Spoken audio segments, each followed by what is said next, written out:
the future. We came to feel the need.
You're watching TBPN. Today is Tuesday, December 2nd, 2025. We are live from the TBPN Ultradome, the Temple of Technology, the Fortress of Finance, the capital of capital, ramp.com, baby. Time is money. Save both. Easy to use corporate cards, bill pay, accounting, whole lot more, all in one place. That's right. Why is no one talking about Armin Papperger?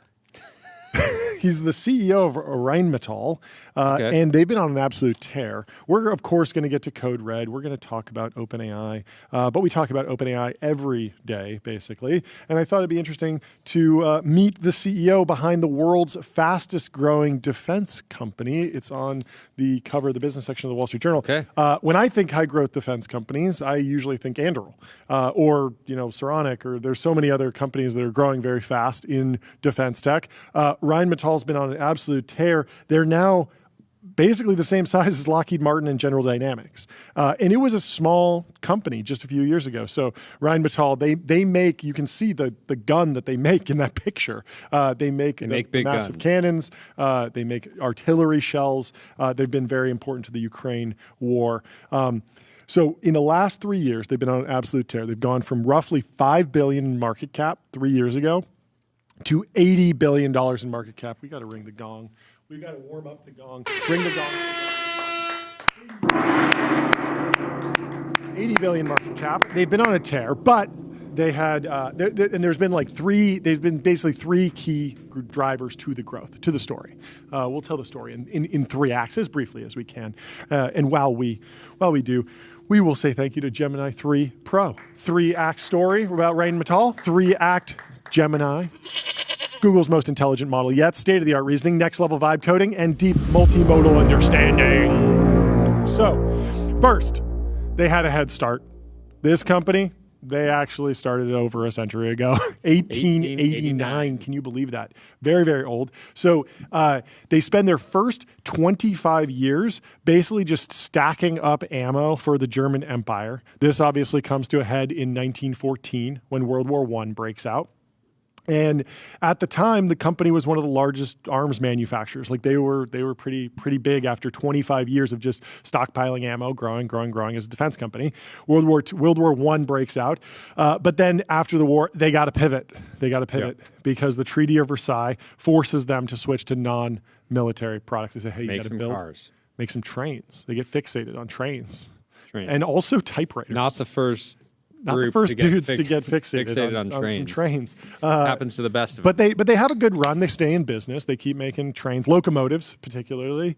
They're making big stuff. And then 20 years later, it's the mid-30s.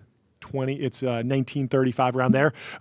They're starting to get back into weapons and ammo production. They can't stay away. Who are they rearming? The Wehrmacht and World War II. Obviously, it's massive for production. They're printing. They're making lots of weapons. But by the end of the war, their facilities have basically been destroyed by air raids. They need to rebuild the company from scratch. So after the Second War, they get banned from making weapons again until 1950. Keeps happening. And so they have to go back to making typewriters. They keep getting relegated to typewriters. Like, you guys, No more guns. That's enough. You have to make some typewriters. And so they get back into defense tech in the 50s, 60s. The German armed forces gets reestablished in 1956. And by 1979, Rheinmetall is making 120 millimeter guns that go on Leopard tanks that you've probably seen in that image, roughly. And so there's lots of M&A, lots of diversification over the next few decades. They expand into automotive and electronics. And that kind of brings us to the second act of the story, which is the Ukraine war. So Russia invaded Ukraine on February 24th, 2022. About 3 years ago.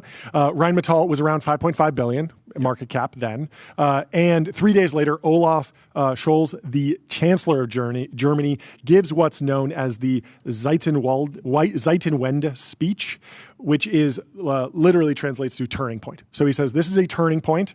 Yep. Europe has been invaded. We now have a foreign army on European soil. Even though Ukraine's not part of NATO, it feels like, Russia is expanding. If they just keep going in the same direction, they're eventually going to be in our hometown. So we got to do something about it. And what does he propose? He doesn't just say, hey, this is a big deal. He says, no, we're actually going to invest $100 billion, like off balance sheet from some fund, into defense tech. We're going to spend more money. And then, of course, there's a whole bunch of other initiatives that happen. There's the Trump negotiations around how much Europe should pay as a portion of GDP on defense. But basically, it's this major turning point where Europe goes from spending, sustainment levels. Okay, we're going to spend this much every year to we are going to double or triple or, exponentially grow our spending, and it's all going to be net new. So you can go and fight for it. Yeah. And that's what Rheinmetall does. And so revenue has grown. Helsing is sort of born out of that era. Helsing is like the newer version of Rheinmetall. Rheinmetall is like the old, roll up. It's been around for over 100 years.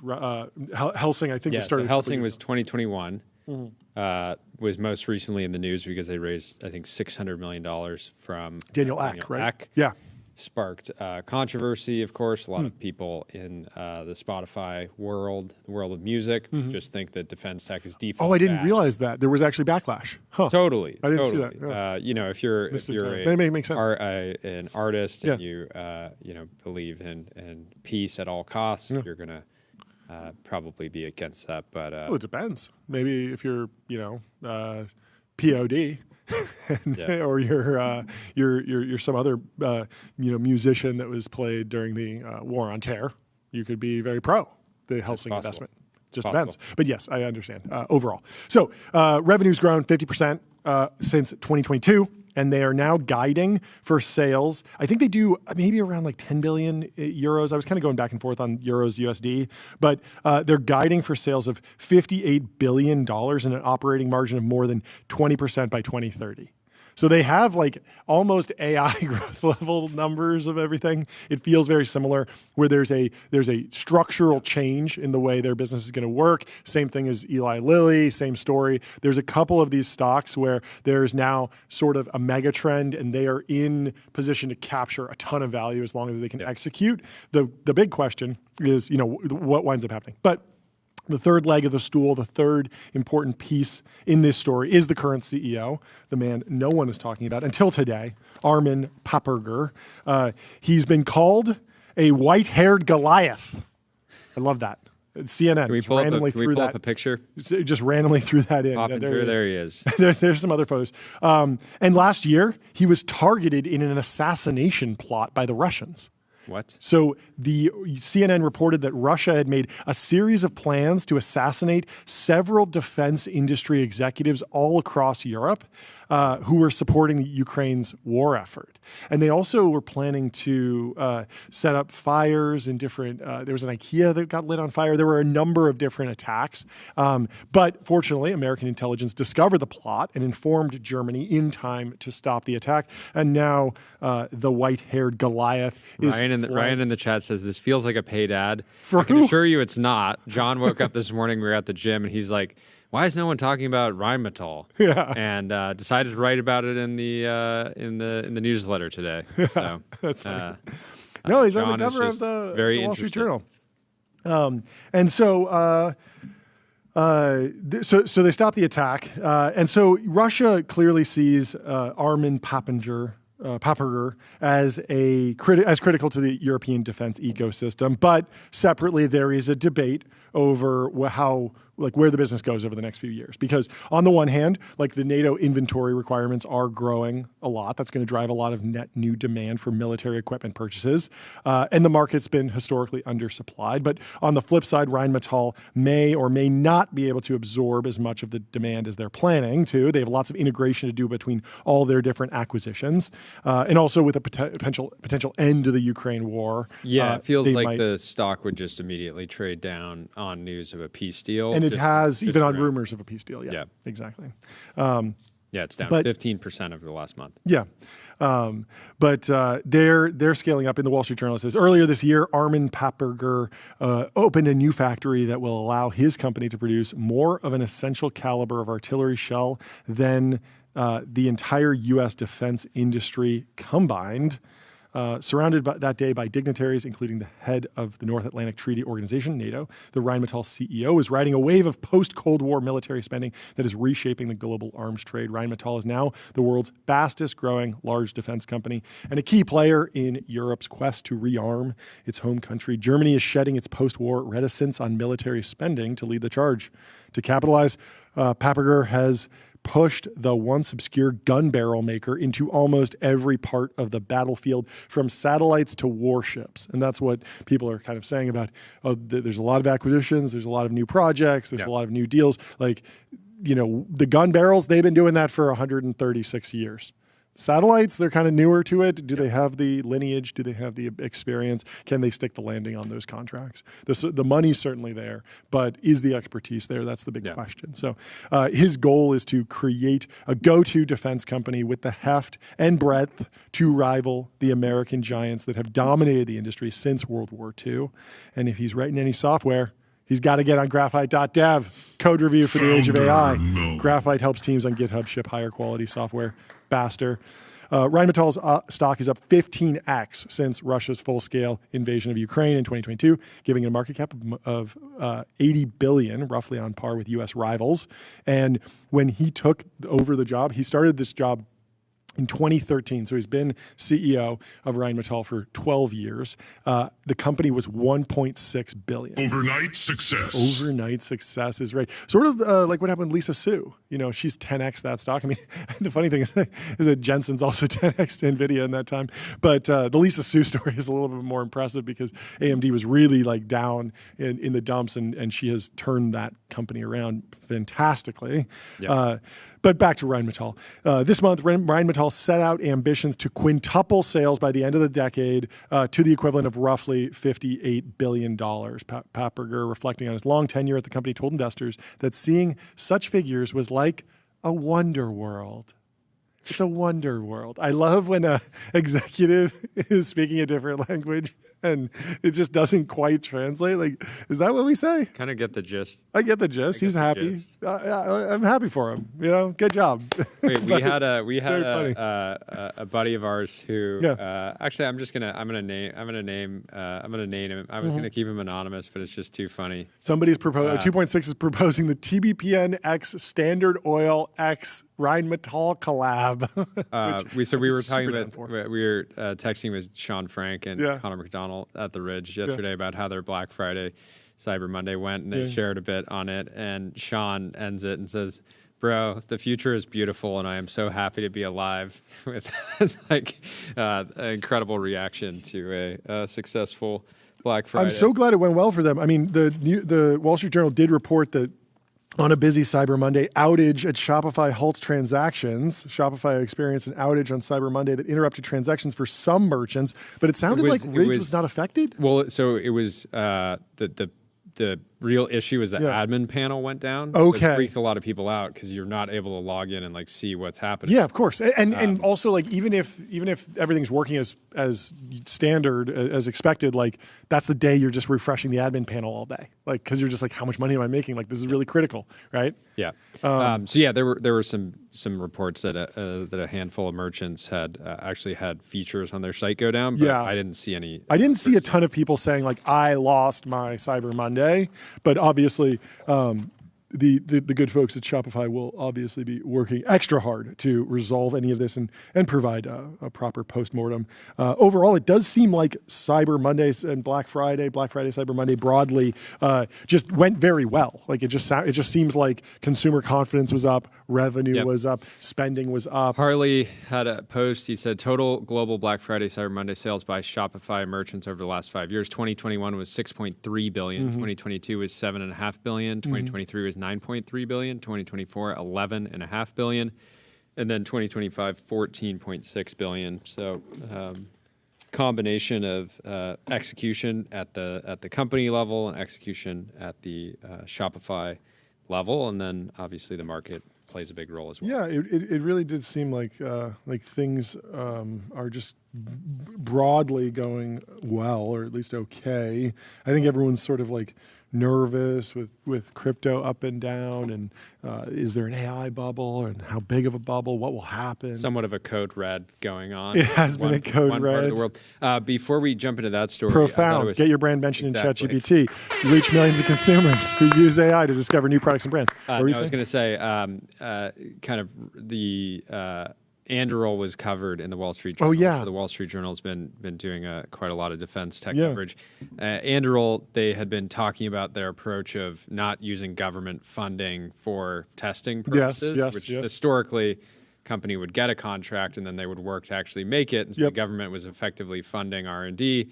Anduril has a more traditional like venture style model where they raise VC dollars. They spend that money to test and develop products. And so they gave a quote that was like, we do fail a lot, but a lot. The extra context that was necessary was that that's not happening on the taxpayer's dime. Yeah. And it's part of their approach of doing rapid iteration and sort of like going according to plan. Of course, that was taken out of context and turned into a headline that was, we do fail a lot.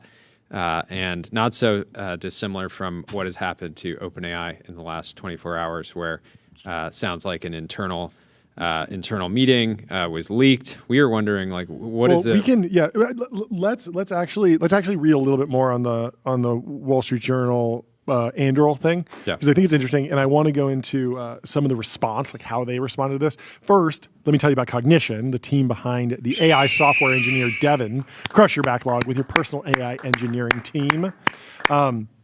So Wall Street Journal came out with this story. We do fail, ...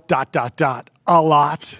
It's a very funny quote. I actually think it's an awesome quote. We'll get into it. I think that they should put on T-shirts and hats. Like, I think it's actually it's their next campaign. I think it's a very key cultural. I think it's like a "don't work at Anduril" type moment. It makes a ton of sense in terms of like the culture of like fail fast. This is not new in Silicon Valley.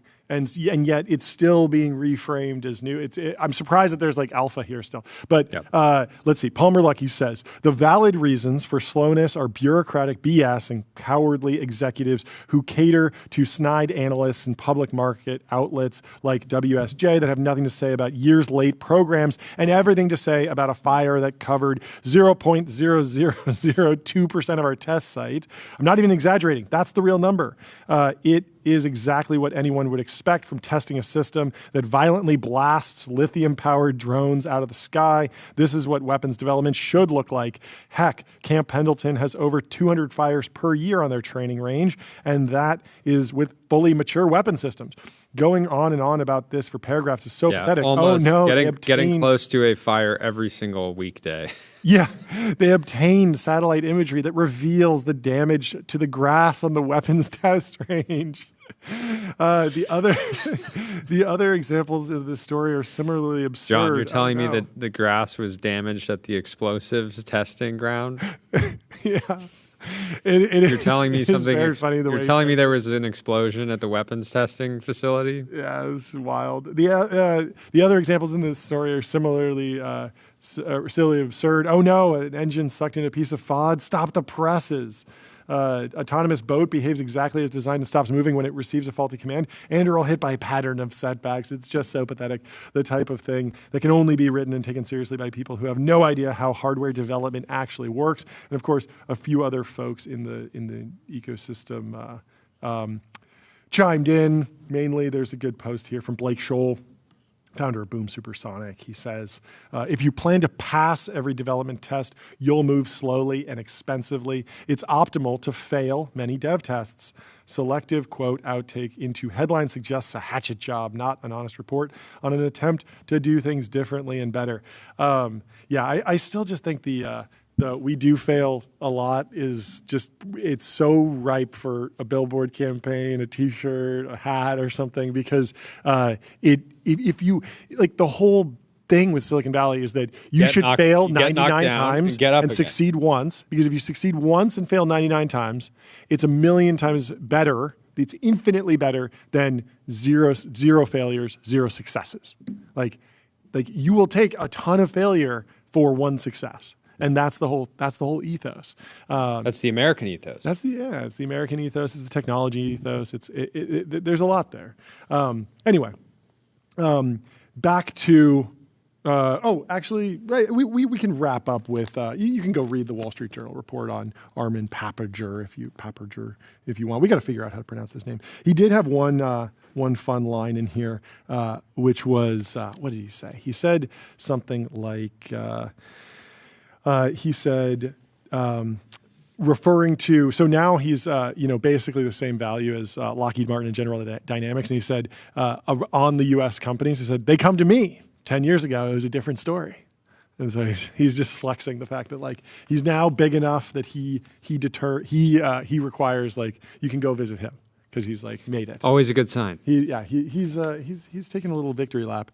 And there's some other funny things in here. But you can go read that. Let me tell you about Linear. Meet the system for modern software development. Linear streamlines work across the entire development cycle from roadmap to release. So let's head over to red alert territory. Gavin Baker, responding to the reporting, says October, 1.4 trillion in spending commitments. November, rough vibes. In December, code red. Life comes at you fast. Code red. It certainly has felt. It certainly has felt fast. Yes. Ever since that fateful podcast. Yes, that was a crazy turning point. Although there was plenty of conversation, prior to that around. Of what the trajectory of OpenAI would actually look like. Yeah, it's hard to actually understand the full nuance here. Like, somebody in the replies, a rational analysis, insane analyst. What a crazy handle. Says debt obligations come at you fast, and it's like that's not really what's happening here. Like the code red leak from the information reported. It was clearly like some sort of all hands that Sam Altman was holding a town hall with the rest of the OpenAI team, and he's kind of just saying, like, lock in. That's what he should have said. Never say code red. You got to say, lock in, brothers. Lock in. Don't say rough vibes. Don't say rough vibes. Code red. Say lock in. Say we're taking that hill. We're storming their fortress. We will grind Google Gemini team into paste and we will crush our enemies. We will see them driven before us. Hospitals learned this lesson. Yes, they used to say code red. Yes. That meant there was a fire in the hospital. And that you would probably want to figure out a way to get out. Yes. Right? Yes. They started. Is it code blue? Yeah. Now they will say code blue. So if you hear code blue in a hospital, yell code red. And run. You need to be worried. You need to worry. But maybe. Okay. Steel man here. Maybe Sam Altman was using code red in the hospital sense. He didn't say code blue. If he had said code blue, we should be really worried. But he said code red. So he's saying it's not that bad. But don't you think they just retired? I think they just retired. Yeah. So he's saying I'm using retired phrase. I'm not saying code blue. If I was saying code blue, you could use code brown, which is a hazardous spill. Okay. Which Gemini 3 spilled onto the timeline. It's very hazardous. We got a code brown. Yeah, we got a code brown. That's a crazy. Is that real or is that some like meme joke? No, this is ridiculous. No. I'm reading the hospital emergency code. Okay. Well, anyway, let me tell you about Restream. One live stream, 30 plus destinations. If you want to multi-stream, go to restream.com. Cha-ching. No, I think if you're a CEO who's under incredible scrutiny, like you're Sam Altman, and you have beat reporters at this point who are texting your employees every single day, hey, what's going on? What's on the ground? Give me a quote. What happened? Yeah, so to give people context, a beat reporter might reach out to, they will actually adopt the strategy of just trying to wear someone down, where they will send hundreds of messages to individual people on the team, just over and over and over, relentless, like email, cell phone, Instagram DM, LinkedIn, just like constantly flooding, hoping that at some point this person just says like, fine, like I'll chat with you. Beat reporter comes from them trying to beat you down. That's the whole point. Is that true? That's where it comes from. No way. Are you messing with me? Yeah, I'm messing with you. Okay. I have no idea, but I like the idea of it. It's like they just try and beat down your employees. It's like that. They try and beat you down. I got a beat reporter on my team. I was like on my tail. Yeah. Yeah. No. I mean, it's certainly what it's become. There is a little bit of it. No. I think there's beat reporting. There's gumshoe reporting. Gumshoe reporting is where you report and you're actually walking around the town so much that you get gum on your shoes. That's the idea. It's like you're on the ground reporting, you're walking around the city, you're talking to people. And then I think like a beat cop and beat reporting is like you're on a beat, like it's a drum beat. Like every day you report on the same thing. And so it's about consistency. It's not, what are you laughing at now?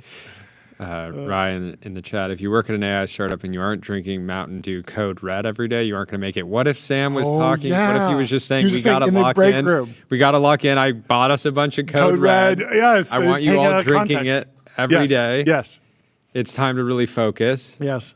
And of course that snippet got pulled out. I just want to know what person on the OpenAI team thinks it's in their best interest to be in a meeting like that and then just go share inflammatory quotes on said meeting. Just leave. Just go make 10 times as much money at a different lab. You know, if you don't like your employer, just bounce and make more money. Like why are you sitting there leaking and just dragging your company down? Don't you have stock options?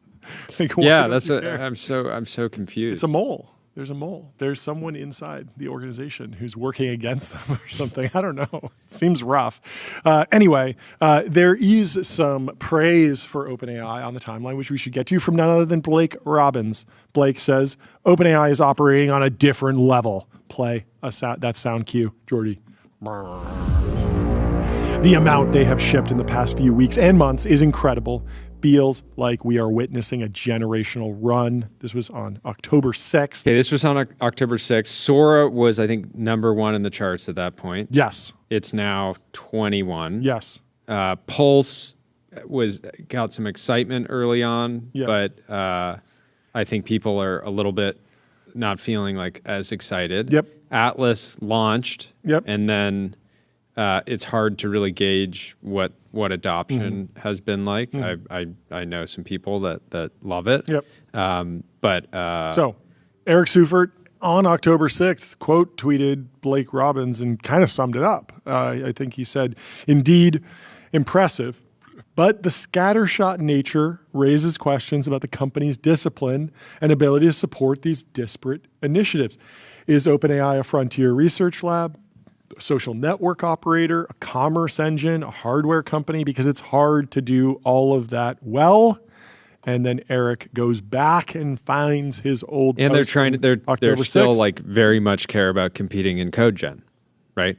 Yeah, it wasn't that even seems like listed really there. important. And so if you go back to the BG2 interview or just the BG interview, Sam's answer to the question of how are you going to support the 1.4 trillion of commitments was we're automating science and we're making and we're making like consumer electronics.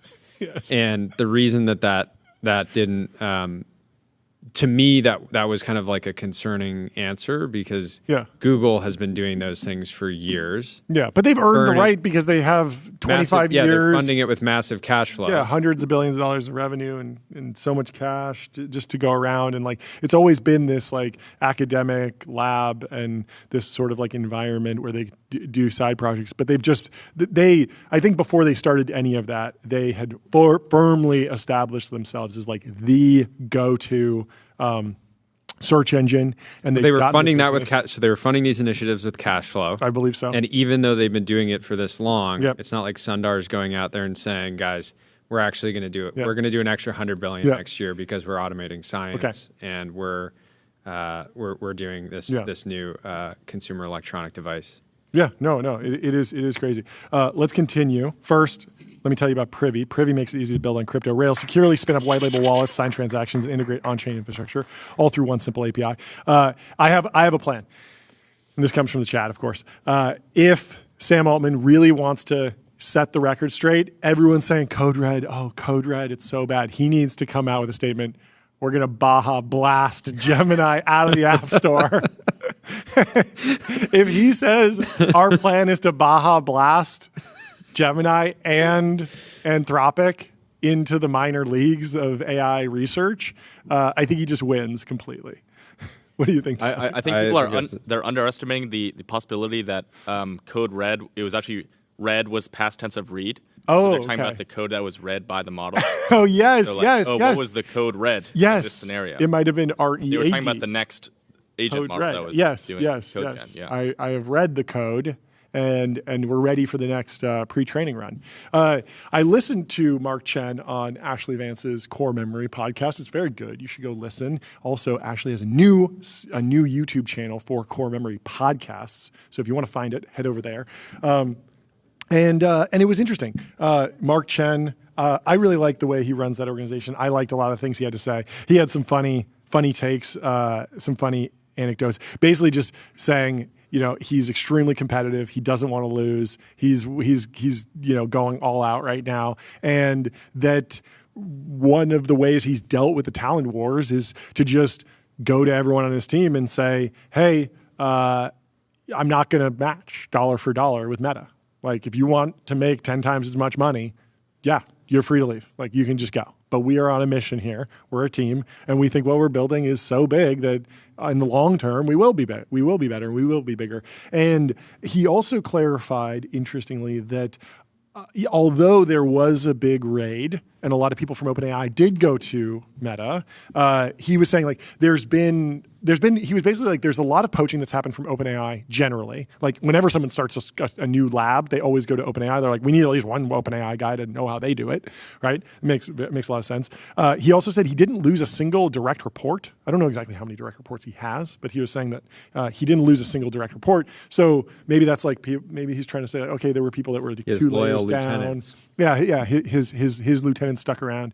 It was sort of interesting. But he did say that he also, he sort of echoed Sholto and said that he believes that pre-training, there's still low-hanging fruit there, that OpenAI will be doing new pre-training runs, that they have seen that scaling is holding, that there's no plateau. He also said they have models internally that outperform Gemini on benchmarks. Yes. And obviously he caveated that by saying benchmarks aren't the only thing that matter. Yeah. So I do think, it's worth sharing. Let's actually play this clip from Ashley Vance here. Says OpenAI has seen Gemini 3 and is both moved and not. We sat down with OpenAI's research chief, Mark Chen, 90. Is this Yeah. So to speak to Gemini 3 specifically, it's a pretty good model. And I think one thing we do is try to build consensus. The benchmarks only tell you so much. And just looking purely at the benchmarks, we actually felt quite confident. We have models internally that perform at the level of Gemini 3, and we're pretty confident that we will release them soon, and we can release successor models that are even better. But yeah, again, kind of the benchmarks only tell you so much. And I think everyone probes the models in their own way. There is this math problem I like to give the models. Okay. This is funny. I think so far none of them has quite cracked it, even the thinking models. Can you just tell us? So yeah, I'll wait for that. Is this like a secret math problem? Oh, no. Well, if I announce it here, maybe it gets trained on. It's going to get so saturated. So to speak to Gemini 3 specifically, it's a pretty good model. And I think this is looping. One thing we... Yeah, loop. Yeah. Having a secret math problem that you give every model to assess it is pretty elite. I keep reflecting on so. Let's read what Prinz is saying here. So new interview with Mark Chen from OpenAI. Ashley Vance, the interviewer, has apparently been spending a lot of time at OpenAI, including sitting in on meetings. He seems to be writing a book, and he seems to think that OpenAI has made some huge advance in pre-training. Pre-training seems like this area where it seems like you've figured something out. You're excited about it. You think this is going to be a major advance. Mark doesn't spill the beans, though. He says, we think there's a lot of room in pre-training. A lot of people say scaling is dead. We don't think so at all. Big question about what that means. Is that scaling RL? Is that scaling dollars in? Is it? Oh yeah, if you invest $100 trillion, you can give it one more IQ point. It's like, yeah, that would be an example of like scaling holding, but like no one's going to make that trade off. Yeah. No one is going to be like, yeah, I'm down. Yep. Totally spend the $100 trillion. Okay, so what Sam said in the internal Slack memo. It was a Slack memo. Yeah. Okay. Because he was directing more employees to focus on improving features of ChatGPT, such as personalizing the chatbot for more than 800 million people. And again, we've seen them like launch more functionality around this. I think the theory is that this could be a very like make the product really, really sticky. Whether or not that's true generally is still unclear. It's certainly people have been very loyal to 4.0. Altman also said, this is in the informations piece. Did he mention Baja Blast? He hasn't specifically said Baja Blast, but I think he's kind of alluding to it. He's warming up to talking about Baja Blast. Other key priorities covered by the code red include image gen, the image generating AI that allows users to create variety of photos.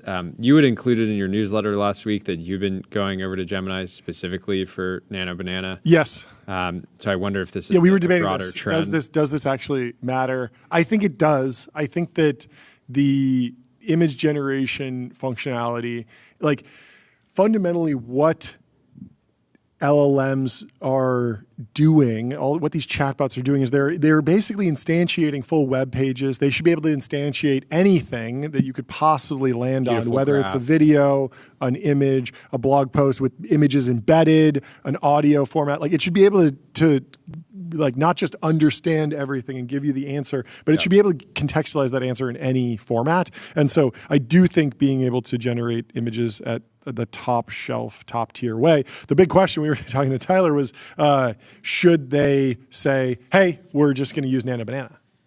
Which is like a crazy thing, but there is a world where they say like, hey, yeah, like we're not going to focus on that. We're actually going to just bend in Nano Banana, but we are going to be the front door, the aggregator, and we're just going to be the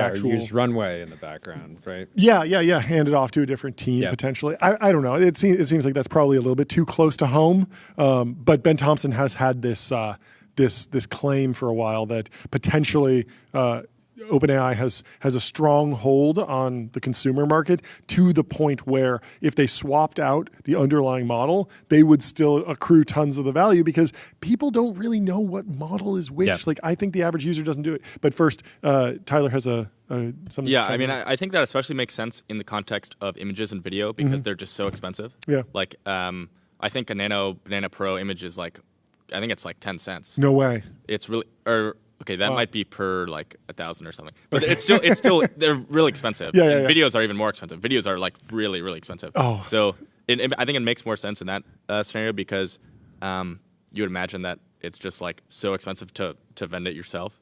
It's like you're spending so much resources on that. Yeah. We have to look at this. I believe this is Nano Banana. Let me see if I can find this.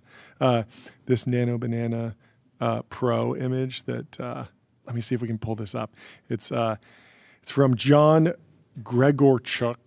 It says, architects are cooked. AI is coming for you. Prepare accordingly. Have you seen this, Jordy? I did see that. You did see this one? Yeah. Did you look at the image closely? No. Okay, Is it it's one of the funniest images I've ever seen. So basically, this image, which it has a walkway with like a 40-foot drop to the ground. I mean, it's not quite that bad, but it's close. Yeah, I don't buy the the theory that architects are cooked just because you can generate like a floor plan or designs for a home, just because the actual process is you're dealing with the city basically, right? And you're trying to get things permitted. Yeah, it's it's not like the problem is just making pretty designs, right? It's the classic. Let me see. I'm trying to put this in the chat. It's the classic like. Is the radiologist's job just to look at images and detect cancer? No, it's way more than that. Okay, so this is the image, and I was actually crying laughing because the tagline is "Architects are cooked. AI is coming for you. Prepare accordingly." And you see this, and it's like this AI generated image, and it looks like remarkable. Like looks like a floor plan. It looks like a floor plan. It looks amazing. Like it looks like, okay, yeah, that's like all the lines are straight. We used to be in the era of like any text would be typoed and there would just be crazy lines everywhere. But you zoom in and it's like one of the funniest layouts ever because you realize that it's just one massive room with like 3 or 4. Okay, so first off, so you come in through the 2-car garage.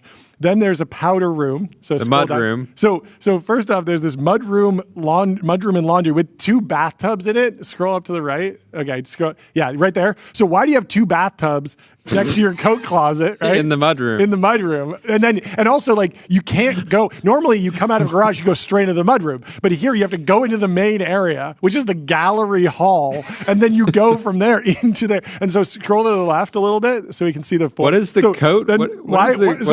There's a powder room, and then there's the coat bath with 2 toilets. And why does it have 2 toilets next to each other? Remember we were touring that facility and it had two bathrooms right next to each other with no line next to it? Or yeah. We were in the office machine. in the crazy office that had the machine. One of the bathrooms just had it was like meant to be a private bathroom. And it just had 2 toilets there. We were like, "What? Why the 2 toilets?" Yeah, so it's like, so you come in through your main foyer. Then there's a master bathroom. Then there's a coat bathroom with 2 more toilets. And then there's a huge walk-in closet which isn't even directly attached to anything else. So you have to like go through this corridor to get to the rest. And so this master suite has 3 toilets. But then it gets better, dude. It gets better. So go over to the top right-hand side because look at bedroom number 2. It's just like off the center. Then bedroom number 3 is there. Then there's a Jack and Jill bath. Then scroll down. With then there's another three sinks? 3 sinks, no toilets.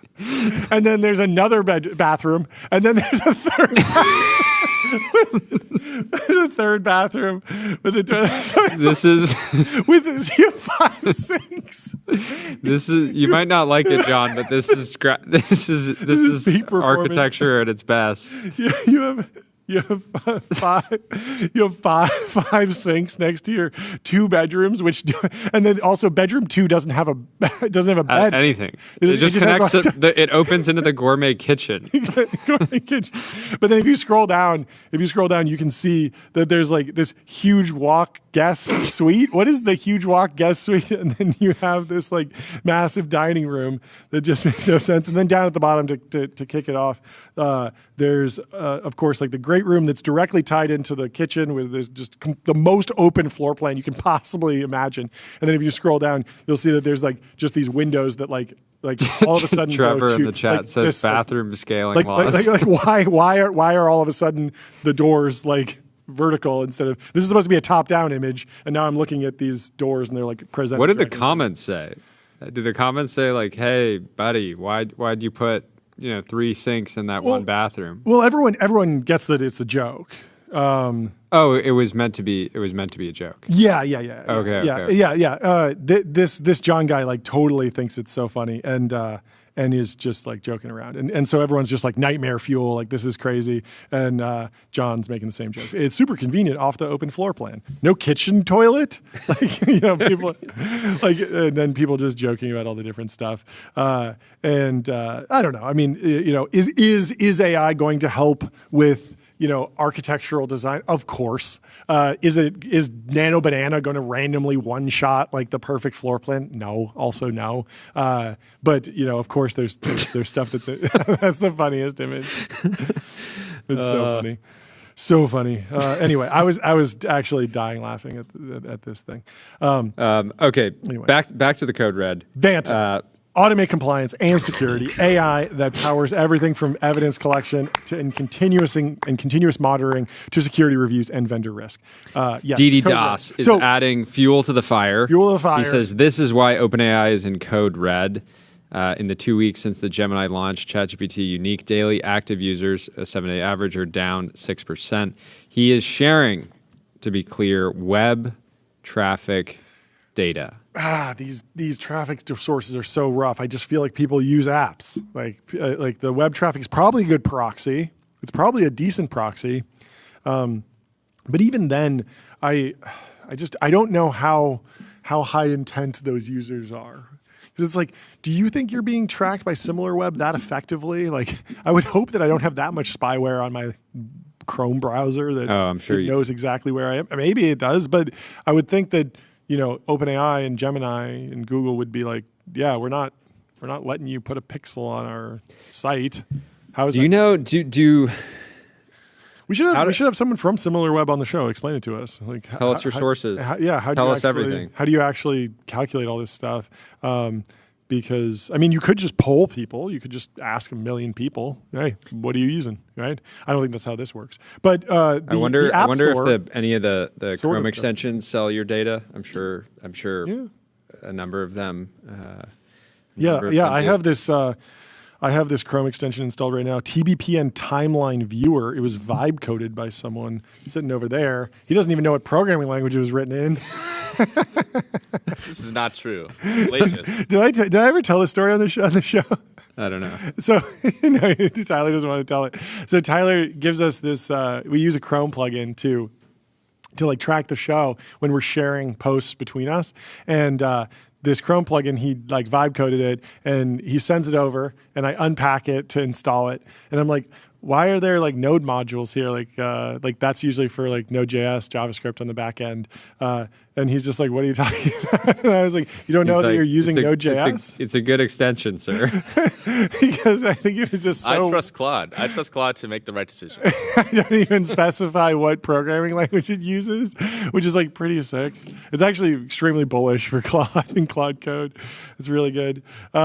Anyway, the part of the code red, of course, is that OpenAI's Sora app has fallen out of the top 20 most downloaded apps in the United States on both the App Store and Google Play, and so things are falling. I actually opened up Sora today. I looked at it, and there was some cool stuff happening. This is a little bit of a hot take. Like it was not.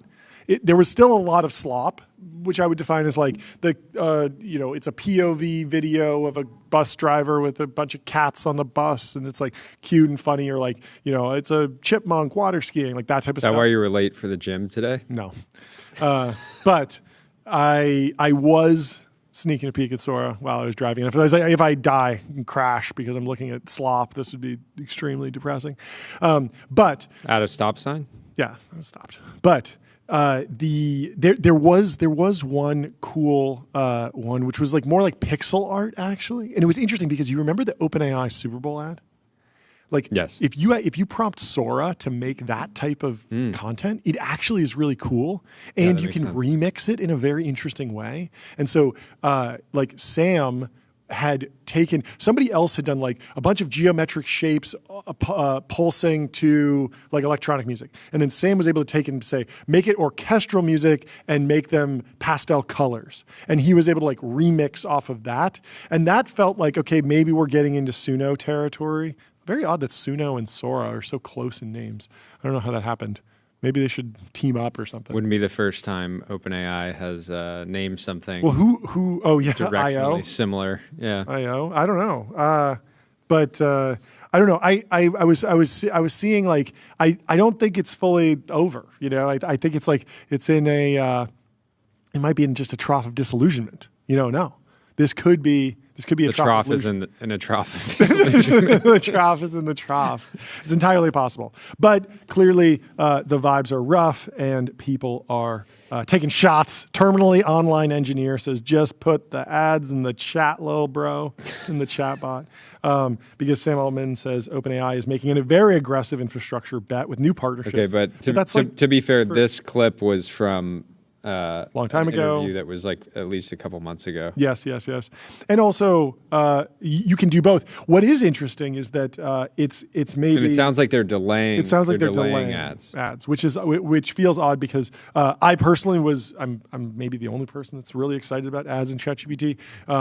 I think it's a good thing for the business. I think it makes a ton of sense, and I was excited to see where that rolls out. I hope that they don't delay it. I think that's where they should be running. But if they really are losing ground to Google and Gemini and like the Gemini app so quickly, I'm shocked because it feels like the Gemini 3 news, like the launch went well. People were excited about the model card looked good, the benchmarks looked good, but you still have to be pretty tuned in to understand the nuances of the model one way or another. Like, it's just not like the big model smell and the vibes. Like, your average AI user doesn't care if the model responds with, it's not just this, it's that. Like, most people, clearly, that's why it wound up getting RL'd into the model. Most people are like, wow, contrastive parallelism. This is epic. I love it. Thank you. Like, this is great really contrastive parallelism. yeah, antithetical parallelism. Like, this is like a big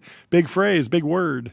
Like, this is amazing. And so I'm shocked that there would be such a, I'm not shocked by like a vibe shift on X and in Teapot with regard to how people have been skeptical of the OpenAI financing, and so they've been looking for a crack to show. And Gemini coming out and leapfrogging a little bit, even if it's just on some obscure benchmark that the end user might not even care about. I was really interested in. I understand that like X would jump on that narrative, but I'm surprised to see, if it's true, this idea that like there's actually some sort of consumer shift. And I mean, it seems like with the red alert comments, like maybe it is. Maybe it is. Do you think they have to explain the funding gap at this point, or can we all just agree that maybe everyone got a little too excited? Yeah, I don't know. I feel like everyone's sort of repriced everything already with the Oracle round tripping and just this idea that, some of the equity investments, like they are circular, but it's basically just like a discount on their purchases. And, these things probably aren't as binding as we think. And so I feel like the OpenAI is going to blow up the economy narrative. I feel like that was really oversold and is much... It should be fading, in my opinion, but I don't know. Buco Capital Bloke has been digging into the funding hole. Apparently, ChatGPT is also down right now. Oh. I just tested it. It's not down for me, but the chat says it's down. Well, and X is saying it's down. Oh, really? Oh, wow. Time to Baja blast those servers back online, brother. It's time to rock. We need a pump up speech that doesn't include any negative phrases that can be taken out of context. We need to be Baja blasting. We have to Baja blast. We have to Baja blast our way to the top of the App Store. Sora team, I need you to Baja Bill, blast. It's time to Baja blast to the top of the App Store. You have to Baja blast at the top of the App Store. You have to, and we're going to have to Baja blast some funding into this company because apparently there's a $270 billion funding hole. Here, this is from a podcast between Ranjan, who writes at Read Margins, and Alex Kantrowitz at Big Technology. They did a podcast together. And here's the quote from Buco Capital Bloke. It says, squaring the total, it leaves OpenAI in a $207 billion funding hole. The math doesn't work. Maybe OpenAI should release to the world, here's how the math can work, because I haven't seen anyone state how this can actually work. And so Even if you get there, OpenAI does fall $207 billion short of the money it needs to continue funding its commitments, right? So it has, in 2030, OpenAI free cash flow will be about $287 billion. That's like insane. This feels like silly to me because if you're in a situation where you have $287 billion of free cash flow, like you can't raise more debt on that. Like I feel like math tends to work out when you go from a nonprofit to a $300 billion cash flow a year in 10 years. Like it just, everything just forms in front of you. Yes, you are building the bridge as you're driving, but like that tends to happen when you're on that much of a tear. The bigger question is like, can they actually free cash flow $287 billion in 2030? Because Amazon's free cash flow for 2024 was $38 billion. And let's see what Google's. Yeah, this is like a 72. So saying that they're going to do 3 times more than Google and Amazon. So this is the HSBC report is modeling $386 billion in annual enterprise AI revenue by 2030. Enterprise AI revenue, huh? These are just huge numbers. It's almost not worth analyzing. I still think the biggest thing is just understanding how significant, how tied up are these contracts. Well, let me tell you about Fall, the generative media platform for developers. Develop and fine-tune models with serverless GPUs and on-demand clusters. So what else is going on? We should read through Ben Thompson's latest piece because he's provided a lot more context on Google, Nvidia, and OpenAI with a post called Google, Nvidia, and OpenAI. Would you look at that? And we thank Ben Thompson for always having an even keel. Highly recommend subscribing to Stratechery. It's a fantastic publication if you're not subscribed already. And he's a former guest of the show. So let's read through his latest Monday piece. He says, a common explanation as to why Star Wars was such a hit and continues to resonate nearly half a century on from its release with everyone except Jordy Hayes, who hasn't seen it because he hasn't seen any movies. I've seen Star Wars, John. How many Star Warses have you seen? I have to have seen all of them except some of the more. There's been some recent. All of them except some of them. Well, no, the more recent ones are it hasn't there been like a new Star Wars in the last. How many Star Wars are there, Jordy? Was there 6? 6? There's 6 Star Warses. That's how many movies they made. 6 like real Star Wars. There's 6. There's 6. Yeah. I'm gonna. Hasn't there been like some? Everyone calls it the Septilogy. Yeah, there's 6. Wait, there are 6. There's 9. There's 3 trilogies. There's the original trilogy, the prequel trilogy, and then the sequel trilogy, and then there's also 2 spin-offs. Okay, so I didn't watch any of like the like new ones. You didn't, but you watched the prequel Rise trilogy. of Skywalker. Jordy's talking about George Lucas directed. Yeah. Okay. Yeah. So he's a Lucas head. Exactly. Yeah. Okay. So you've seen A New Hope. You've seen I look Empire at those Strikes as like Back. real Star Wars. You've movies. seen Return of the Jedi, and then you've seen Phantom Menace Yes. and Revenge of the Sith and Return of the something. I actually don't know that much about Star Wars. But anyway, you should know enough to follow along with this analogy from Ben Thompson. He says, you have Luke, bored on Tatooine, called to adventure by a mysterious message born by R2-D2 that he initially refusal of the call. This is the classic. Hero's journey. So he refuses the call. A mentor in Obi-Wan Kenobi leads him to the threshold of leaving Tatooine and faces tests while finding new enemies and allies. He enters the cave, the Death Star, escapes after the ordeal of Obi-Wan's death. Spoiler alert, Ben, what are you doing, brother? What if somebody hasn't seen it and they don't know that Obi-Wan dies? It's crazy. Whoa.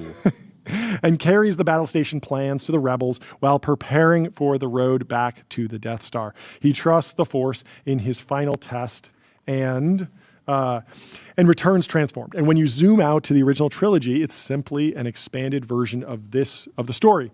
This time, however, the ordeal is in the entire second movie, The Empire Strikes Back.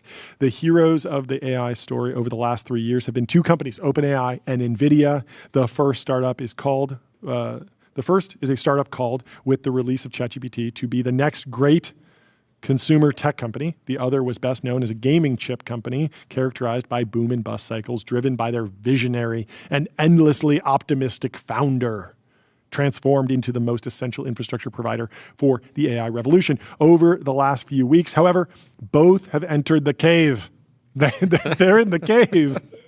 This is the cave of disillusionment and are facing their greatest ordeal. The Google empire is very much striking back.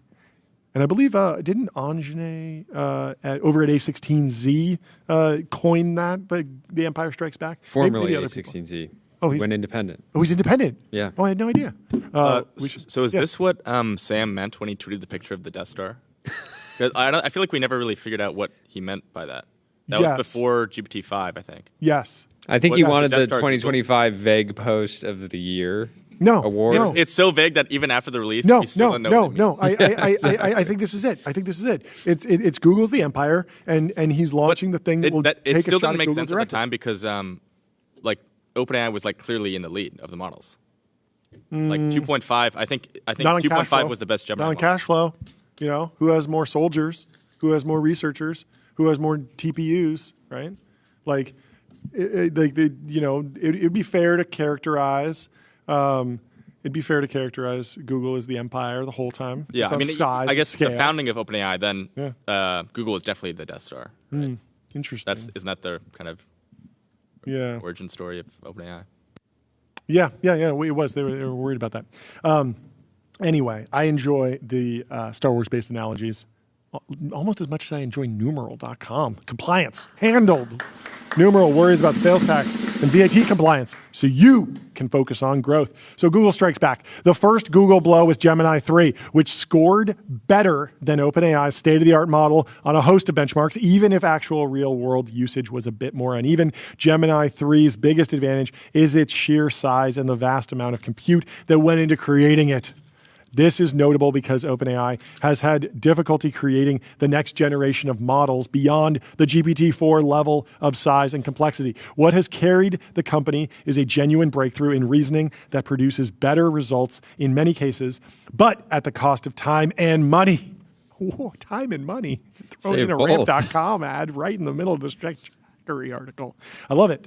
Gemini 3's success seemed like good news for Nvidia, who Ben listed as a winner from the release.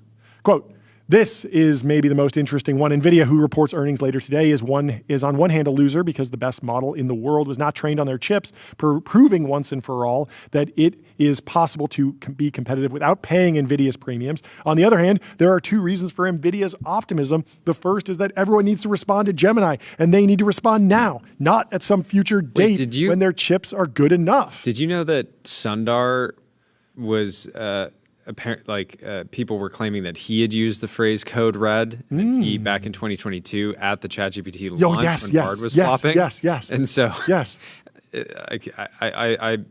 I'm remembering that now, but I missed it. Sundar came out and said he didn't use that exact term, but there was reporting that he did. And I heard a rumor that he also said that he wanted to Baja Blast Sam Altman out of San Francisco, out of the atmosphere with a Death Star laser.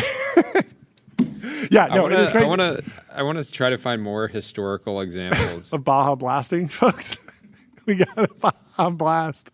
You got to Baja Blast sometimes. So Google started its work on TPUs a decade ago. Everyone else is better off sticking with NVIDIA, at least if they want to catch up. Secondly, and relatedly, Gemini reaffirms that the most important factor in catching up or moving ahead is more compute. This analysis, however, missed one important point. What if Google sold its TPUs as an alternative to NVIDIA? We're going to talk to Tae Kim, author of the Nvidia Way, about that. He's going to tell all. He's going to tell all. He's breaking his silence. So that's exactly what the search giant is doing. First with a deal with Anthropic, then a rumored deal with Meta, and third with the second wave of neoclouds, many of which started as crypto miners and are leveraging their access to power to move into AI. So a lot of those neoclouds, they they found a bunch of power and they don't really have the right chips yet, or maybe they're upgrading their chips. They might be in a new cycle. And so TPU could be at the top of the menu for them. Suddenly, it is Nvidia that is in the crosshairs with fresh questions about their long-term growth, particularly at their sky-high margins. If there were, in fact, a legitimate competitor to their chips, this does, needless to say, raise the pressure on OpenAI's next pre-training run on NVIDIA's Blackwell chips. The base model still matters, and OpenAI needs a better one. And NVIDIA needs evidence that it can be created on their chips. What is interesting to consider is which company is more at risk from Google and why. On one hand, NVIDIA is making tons of money, and if Blackwell is good, Vera Rubin promises to be even better. Moreover, while Meta might be a natural Google partner, the other hyperscalers are not. They're not going to be selling. We're going to have the CEO of Amazon Web Services, Matt Garman, on the show in just 30 AWS minutes. announced a new chip. And I don't today. think AWS is going to be buying TPU anytime soon, but we will be asking him that question exactly. And I want to get to the bottom of it. So OpenAI, meanwhile, is losing more money than ever and is spread thinner than ever, even as the startup agrees to buy ever more compute with revenue that doesn't exist yet. That's a Not wild mincing sentence. words. And yet, despite all that, and while still being quite bullish on NVIDIA, I still like OpenAI chances more. Whoa. Oh, Ben Thompson likes OpenAI's chances. Indeed, if anything, my biggest concern is that I seem to like OpenAI's chances better than OpenAI itself. Whoa. NVIDIA's moats. Wait, he wrote this before the red alert? No. Interesting. He's really got a crystal ball over there. Yeah. So, NVIDIA's moats. If you go back a year or two, you might make the case that NVIDIA had 3 moats relative to TPUs. Superior performance, significant more flexibility due to GPUs being more general purpose than TPUs, and CUDA and the associated developer ecosystem surrounding it. OpenAI, meanwhile, had the best model, extensive usage of their API, and the massive number of consumers using ChatGPT. The questions then is what happens if the first differentiator for each company goes away? That, in a nutshell, is the question that's been raised over the last 2 weeks. Does NVIDIA preserve its advantages if TPUs are as good as GPUs? And is OpenAI viable in the long run if they don't have the unquestioned best model? So, NVIDIA's flexibility advantage is a real thing. It's not an accident that the fungibility of GPUs across workloads was focused on as a justification for increased capital expenditures by both Microsoft and Meta. TPUs are more specialized at the hardware level and more difficult to program for at the software level. To that end, to the extent that customers care about flexibility, then NVIDIA remains an obvious choice. The interesting thing about the flexibility is that isn't SSI a big TPU buyer? I feel like SSI was maybe going big on TPU, and I think of SSI as very much like, we're going to experiment. We need maximum flexibility. By default, I would assume that they're a heavy consumer of GPU because they want as much flexibility as possible. But maybe the nature of Ilya's research is flexibility within that is still afforded within the TPU ecosystem. They're using TPUs through Google Cloud. Yeah. But there's been no. Oh yeah, they're not buying them. But still, that, it just that means implies more flexibility because you can just turn it on or off. Yeah, I'm talking about the actual like the TPU is an ASIC. It has like literally like less features than the GPU. Like a gaming GPU and the TPU doesn't. I think it doesn't support like FP4, right, or something like that. There's some type of math that is harder to do on a TPU because it's making trade-offs, right? Yeah. And so even though I don't understand it fully, I understand that that TPUs are more specialized at the hardware level. And so if you were to be in like the era of research, maybe you would want something that's less specialized because you'd be like, I'm going back to exploring all sorts of different types of math that aren't necessarily but optimized. again, if you're buying TPUs through the cloud, you're effectively just buying cloud services. Yeah. You do have more flexibility because you can say, hey, we want to use more of this or we want to use less. You're not like buying a bunch of servers and chips that on the scale thing that makes perfect sense. Yeah, I think also like historically TPUs have definitely been more restrictive just because of like the software was just not as good, or it was closed source or whatever. And then yesterday Dylan Patel was talking about how Google is slowly trying to open source more and more stuff for the TPU. Yeah. So you would imagine that in the future, it should be much easier to use TPUs generally. Yeah. Sean in the chat says, flexibility in terms of, hey, I have this new architecture. Do I need to write kernel code from scratch, or is there a nice CUDA module I can use just time, right? Flexibility is engineering work from NVIDIA. Yeah. No, that's a really good point. So CUDA, meanwhile, has been a critical source of NVIDIA lock-in, both because of the low-level access it gives developers, but also because there is a developer network effect. Dylan Patel was talking about this. You're just more likely to be able to hire low-level engineers if your stack is on NVIDIA. The challenge for NVIDIA, however, is that the big company effect could play out with CUDA in the opposite way to the flexibility argument. While big companies like the hyperscalers have the diversity of workloads to benefit from the flexibility of GPUs, they also have the wherewithal to build an alternative software stack. That they did not do so for such a long time is a function of it simply not being worth the time and trouble. When capital expenditure plans reach the hundreds of billions of dollars, however, what is worth the time and trouble changes. A useful analogy here is the rise of AMD in the data center. That rise has not occurred in on-premises installations or the government, which is still dominated by Intel. Rather, large hyperscalers found it worth their time and effort to rewrite extremely low-level software to be truly agnostic between AMD and Intel, allowing the former's lead in performance to win the battle. And so AMD, better performance, better efficiency per dollar, but didn't have the best software. But now because there's so much on the line, the spending amount is so high, companies will go and work around all the bugs, develop new software that allows them to take advantage of AMD's better performance. In this case, the challenge NVIDIA faces is that its market is a relatively small number of highly concentrated customers with the resources, mostly as yet unutilized, to break down the CUDA wall as they already did in terms of Intel's differentiation. It's clear that NVIDIA has been concerned about this for a long time. This is from NVIDIA Waves and Moats, which he written at the absolute top of the NVIDIA hype cycle after the 2024 introduction of Blackwell. This article takes full circle. This takes this article full circle. This is from the previous Ben Thompson article in Stratechery. It says, in the before times, i.e. before the release of ChatGPT, NVIDIA was building quite the free software moat around its GPUs. The challenge is that it wasn't entirely clear who was going to use all of that software.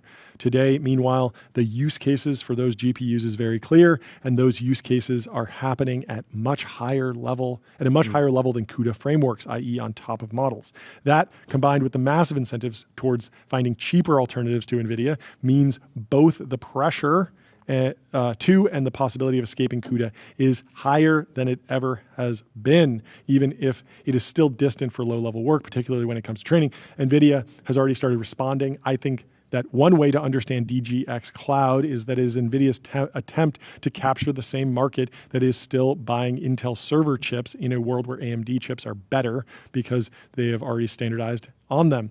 NIMs are another attempt to build lock-in. In the meantime, though, it remains noteworthy that NVIDIA appears not to be taking as much margin with Blackwell as many have expected. The question as to whether they will have to give back more in future generations will depend on not just their chip's performance, but also on redigging a software moat increasingly threatened by the very wave that made GTC such a spectacle.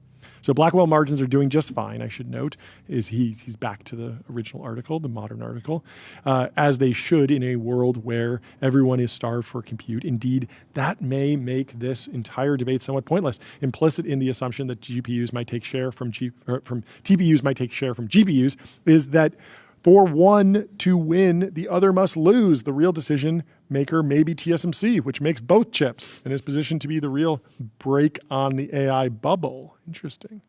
So, ChatGPT and Moat's resiliency. I can read through this one. ChatGPT, in contrast to NVIDIA, sells into two much larger markets. The first is developers using their API, and according to OpenAI anyways, this market is much stickier and reticent to change, which makes sense. Developers using a particular model's API are seeking to make a good product, and while everyone talks about the importance of avoiding lock-in, most companies are going to see more gains from building on Never avoid lock-in. and expanding Always lock-in. from what they already... Always Baja Blast. And for a lot of companies, that is OpenAI. One, I would caveat here, we were talking to a founder yesterday who, off the show, who was saying he immediately, as soon as Gemini 3 launched, spent like 12 hours, just moving over to Gemini from OpenAI. So depending on the product, I don't know that API is always going to be super sticky. Yep. I'd say winning business one app by one will be a lot harder for Google than simply making a spreadsheet presentation to the top of a company about upfront costs and total cost of ownership. Still, API costs will matter, and here Google almost certainly has a structural advantage. The biggest market of all, however, is consumer, Google's bread and butter. What makes Google so dominant in search, impervious to both competition and regulation, is that billions of consumers choose to use Google every day, multiple times a day, in fact. Yes, Google helps this process along with its payments to its friends, but that's downstream from its control of demand, not the driver. What is paradoxical to many about this reality is that the seeming fragility of Google's position, competition really is a click away. It is, in fact, its source of strength. And then there's a excerpt from we can skip this one and continue at the bottom. The CEO of a hyperscaler can issue a decree to work around CUDA. An app developer can decide that Google's cost structure is worth the pain of changing the model, undergirding their app. Changing the habits of 800 million people who use ChatGPT every week, however, is a battle that can only be fought by individual by individual. This is ChatGPT's true difference from Nvidia in their fight against Google.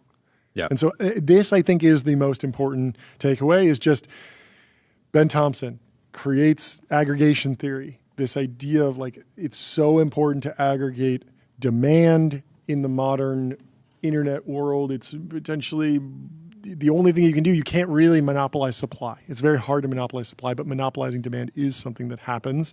Yeah. And the strength of habits is significant. Like we're watching this stuff every single day, so we can take the time to, okay, yeah, we should test out this other model. We should daily drive this app. But for a lot of people, if they have a map that's installed and they've been using it for a year, they're never changing. Yep. Even if the model is slightly better over there, they're just not even going to hear about it because they're just like, this is the thing that I use to plan my vacations. Or this. And the thing that I've heard come up multiple times is people that when Gemini 3 launched, they switched to Gemini 3 on desktop, but they stayed using ChatGPT on mobile. Yep. And I mean, to be completely transparent, like the Gemini mobile app is really, really struggling to stay connected. There's something in when you fire off a prompt, it doesn't like save it locally and then cache that and then send it off, inference it, and then come back. It like unless you keep the app open, like it will just give you like a server disconnected error. Like I've gotten like dozens of these. And that's going to be a real, I think it should be something they should be able to fix in like a weekend, but hopefully it's soon. But for a lot of people, Logan, well, they'll get it. They'll get it. But back to the moat and the map, the moat map and advertising. This is, I think, a broader point. The naive approach to moats focuses on the cost of switching. In fact, however, the more important correlation to the strength of a moat is the number of unique purchasers to users. The strength of the moat is increased by the number of buyers. Okay, so that you can see where this is going with like NVIDIA has 5 buyers and ChatGPT has 1 billion buyers, essentially. And once it has or 20 million. How many? Yeah, advertisers might be even more, right? Yep. So this is certainly one of the simpler charts I've ever made because it's literally just one line. But it's not the first in the moat genre. So he talks about the moat map. I argued that you could map large tech companies across 2 spectrums: the degree of supplier differentiation from Facebook, where the supplier is completely commoditized, it's just your friend on Facebook, to Microsoft and Apple, where the suppliers are somewhat more controlled. There's the what a chart. The more unique buyers of your product you have, the stronger your moat, because it's hard to because you have to convince each one of them. And then second, the extent to which a company's network effects were externalized. Internalized network effects are Facebook again, and then externalized is Microsoft. And so putting this together gave the moat map. So who has the network effect versus the suppliers map. If we scroll down there, you can see them.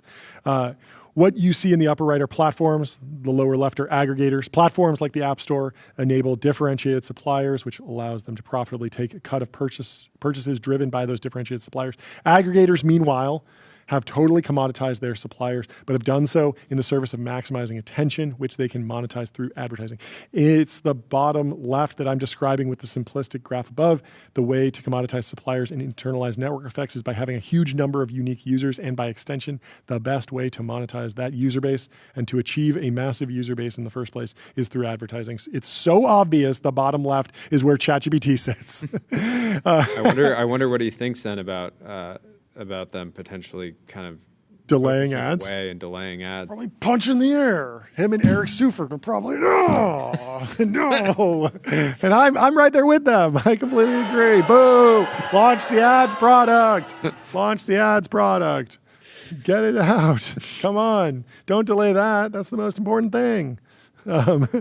So at one point, it didn't seem possible to commoditize content more than Google or Facebook did, but that's exactly what LLMs do. The answers are a statistical synthesis of all the knowledge the model makers can get their hands on and are completely unique to every individual.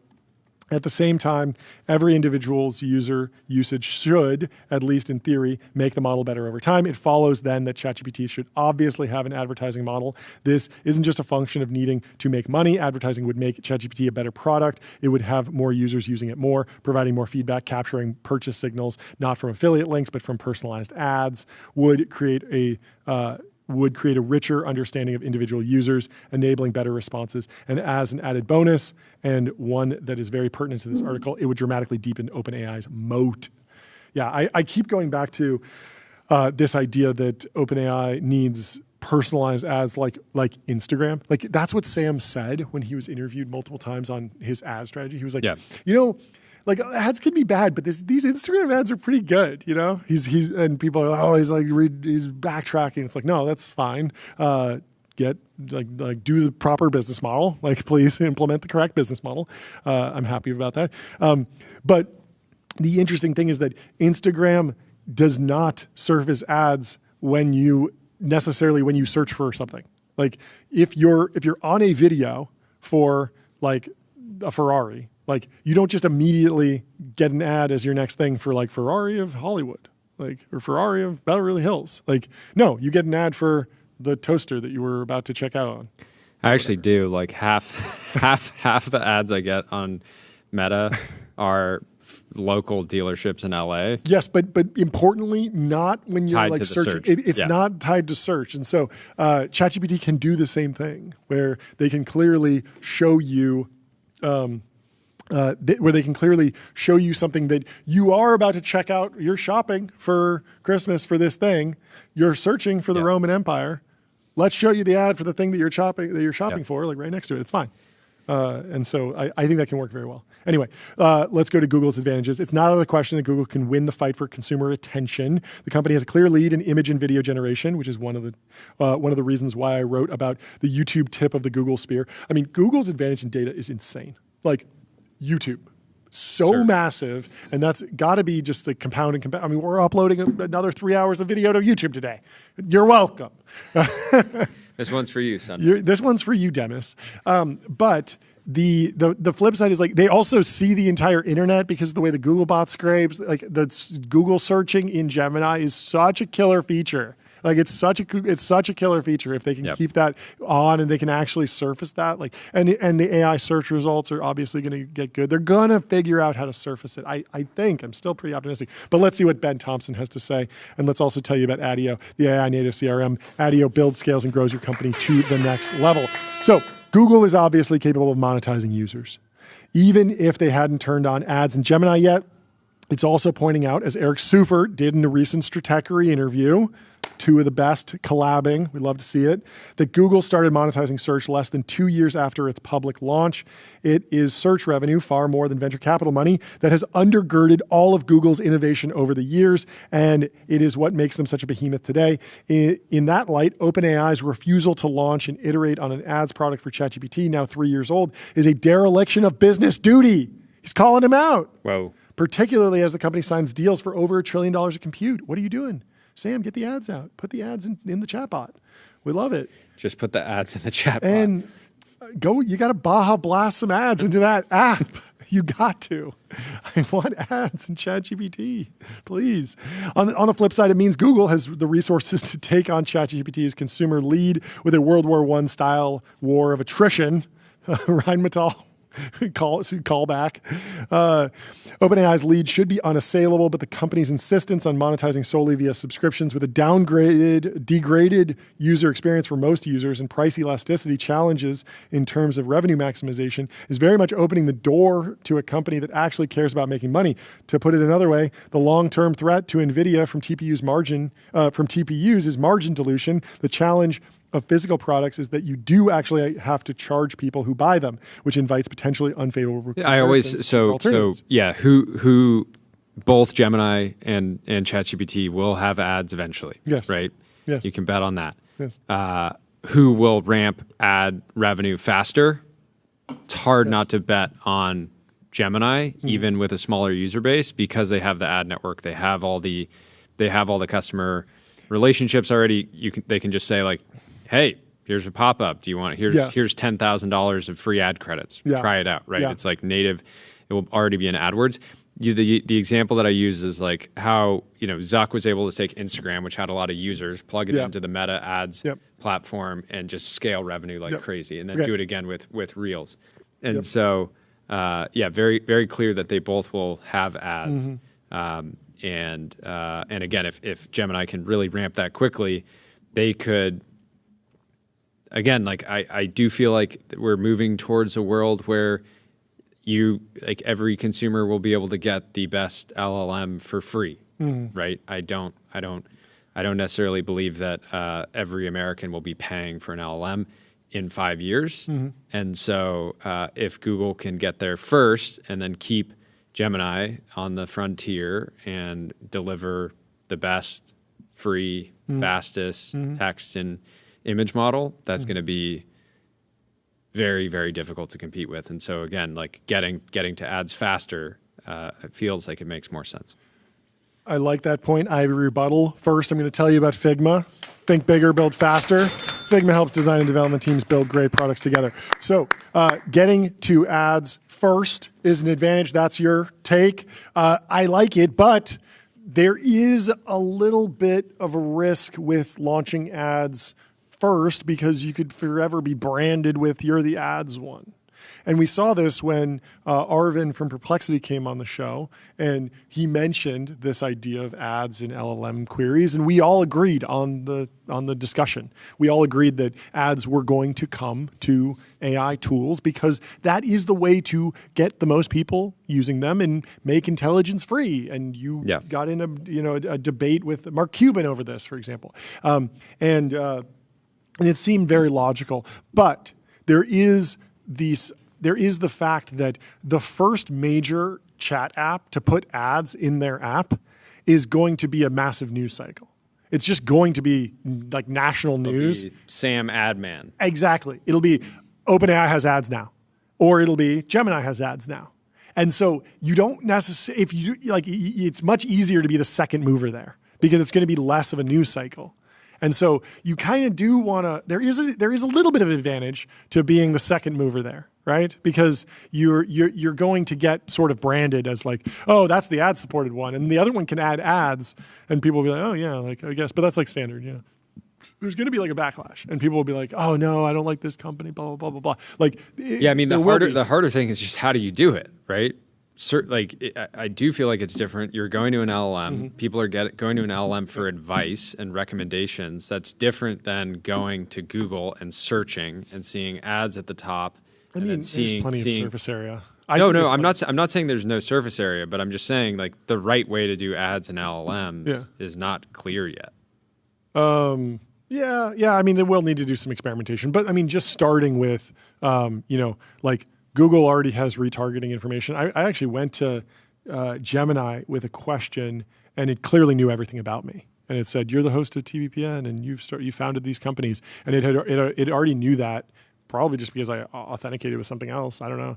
But Yeah. It should know, okay, hey, we could retarget you with this. Let's put this in. And the same thing with OpenAI, like with ChatGPT. There's plenty of spaces where it's like you're waiting for it to give you the answer. Okay, hey, we're generating you the image. Why don't you show me other images of ads right there?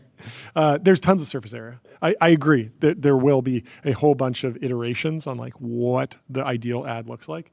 But yeah, you can clearly get out. So let's go back to Ben Thompson, close this out. Says the reason to be more optimistic about OpenAI is that an advertising model flips this on its head because users don't pay. There is no ceiling on how much you can make from them, which by extension means that the bigger you get, the better your margins have the potential to be, and thus the total size of your investments. Again, however, the problem is that the advertising model doesn't exist yet. So he started this article recounting the hero's journey in part to make the easy leap to The Empire Strikes Back. However, there is a personal angle as well. The hero of this site has been aggregation theory and the belief that controlling demand trumps everything else. Google was my ultimate protagonist. Moreover, I do believe in the innovation and velocity that comes from a founder-led company like Nvidia. And I do still worry about Google's bureaucracy and disruption potential, making the company less nimble and aggressive than OpenAI. More than anything, though, I believe in the market power and defensibility of 800 million users, which is why I think ChatGPT still has a meaningful moat.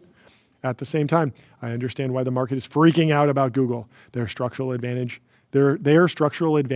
in everything from monetization to data to infrastructure to R&D is so substantial that you understand why OpenAI's founding was motivated by the fear of Google winning AI. It's very easy to imagine an outcome where Google's inputs simply matter more than anything else, which is to say, one of my most important theories is being put to the ultimate test, which perhaps is why I'm so frustrated at OpenAI's avoidance of advertising. Google is now my antagonist. Google has already done this once. Search was the ultimate example of a company winning an open market with nothing more than a better product. Aggregators win new markets by being better. The open question now is whether one that has already reached scale can be dethroned by the overwhelming application of resources, especially when its inherent advantages are diminished by refusing to adopt an aggregator's optimal business model. I'm nervous and excited to see how far aggregation theory really goes. Fascinating. That's his baby. Yeah, it is. I agree. It is the correct framing. It'll just be very interesting to see. I really wonder who's gonna take the leap first. Who's going to jump and put ads in the app first? It feels like Google should do it. It feels like Google will be able to do it. Yeah, nobody's gonna be like, oh, what? Google is putting ads in a product? Yeah. It won't be that surprising. So they should probably move fast. We have some breaking news. What's the breaking news? Jason Fried is joining the show at 2 p.m. I can't Surprise guest. Surprise He guest. is launching Fizzy today. Yes. Kanban as it should be, Love not as it has been. I will wait. We'll wait to talk about this till he joins in an hour and 20 minutes. So little surprise guest appearance from a legend. Calling out his competitors directly. I love when the founders do that. Founder mode. Founder mode. Yeah, very excited. Should we talk about John Giandrea leaving the company? He's out. He's I out. quit. I quit. You like that one? I think that's probably been used before. Some headline, but it's Amar Subramanian. so of course Mark Gurman has the scoop, I believe. The Germinator. Germinator's at it again. He says Apple AI chief John Giandrea is leaving the company. Amar Subramania from Microsoft is joined to lead AI under Craig Federighi.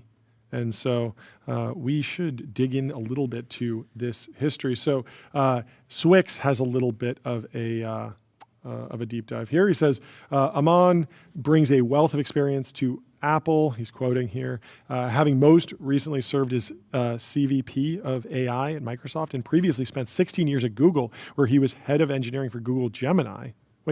I guess at the end of that, because Gemini is not 16 years old. This is bearing the lead. He joined Microsoft AI 4 months ago. Wow, what a crazy turn of LinkedIn events. says 6 months ago, Okay. but who's counting? That's pretty fast. And so, But this Mark Gurman makes quotes it. sense considering Apple is partnering with Gemini and not a lot of people are going to be in a better position to help integrate that into Siri Sure. than Amar. Yeah. I mean, I don't know. Maybe there's something to, just having a taste of all the different big tech companies. Oh yeah, I've been at Microsoft. I know how they work. I've been at Google. I know how that works. I'm ready to rock over here. Garman does need to come on back on ASAP. I agree, Raghav. He was fantastic. We'll get him in person. Hopefully soon. before. So Garman continues. He says, strange hire for a number of reasons, but it's hard to argue that the Apple job is a bad one. Anything is an important improvement at this point. So the bar is as low as it comes. Easy to lay up on the resume. So that'll be fun to see. I'm personally just excited to actually test drive what Gemini, how it works in Siri, how seamless that is. Because if it really is just press the button, get Gemini, and it's linked up properly and it doesn't have timeouts and it gets back to you pretty quickly, like that's going to be a pretty powerful experience. That's definitely going to cut down on ChatGPT app usage for iPhone users, I would imagine. Underrated threat. I would think so. Like there are so many moments where people are counting out Apple. It's not.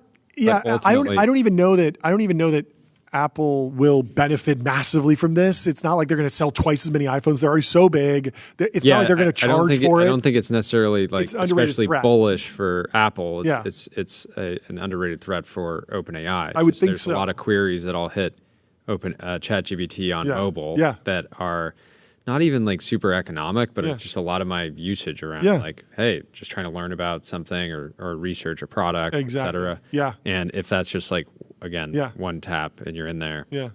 I mean, the original promise of Siri was, not just, hey, what's the weather today?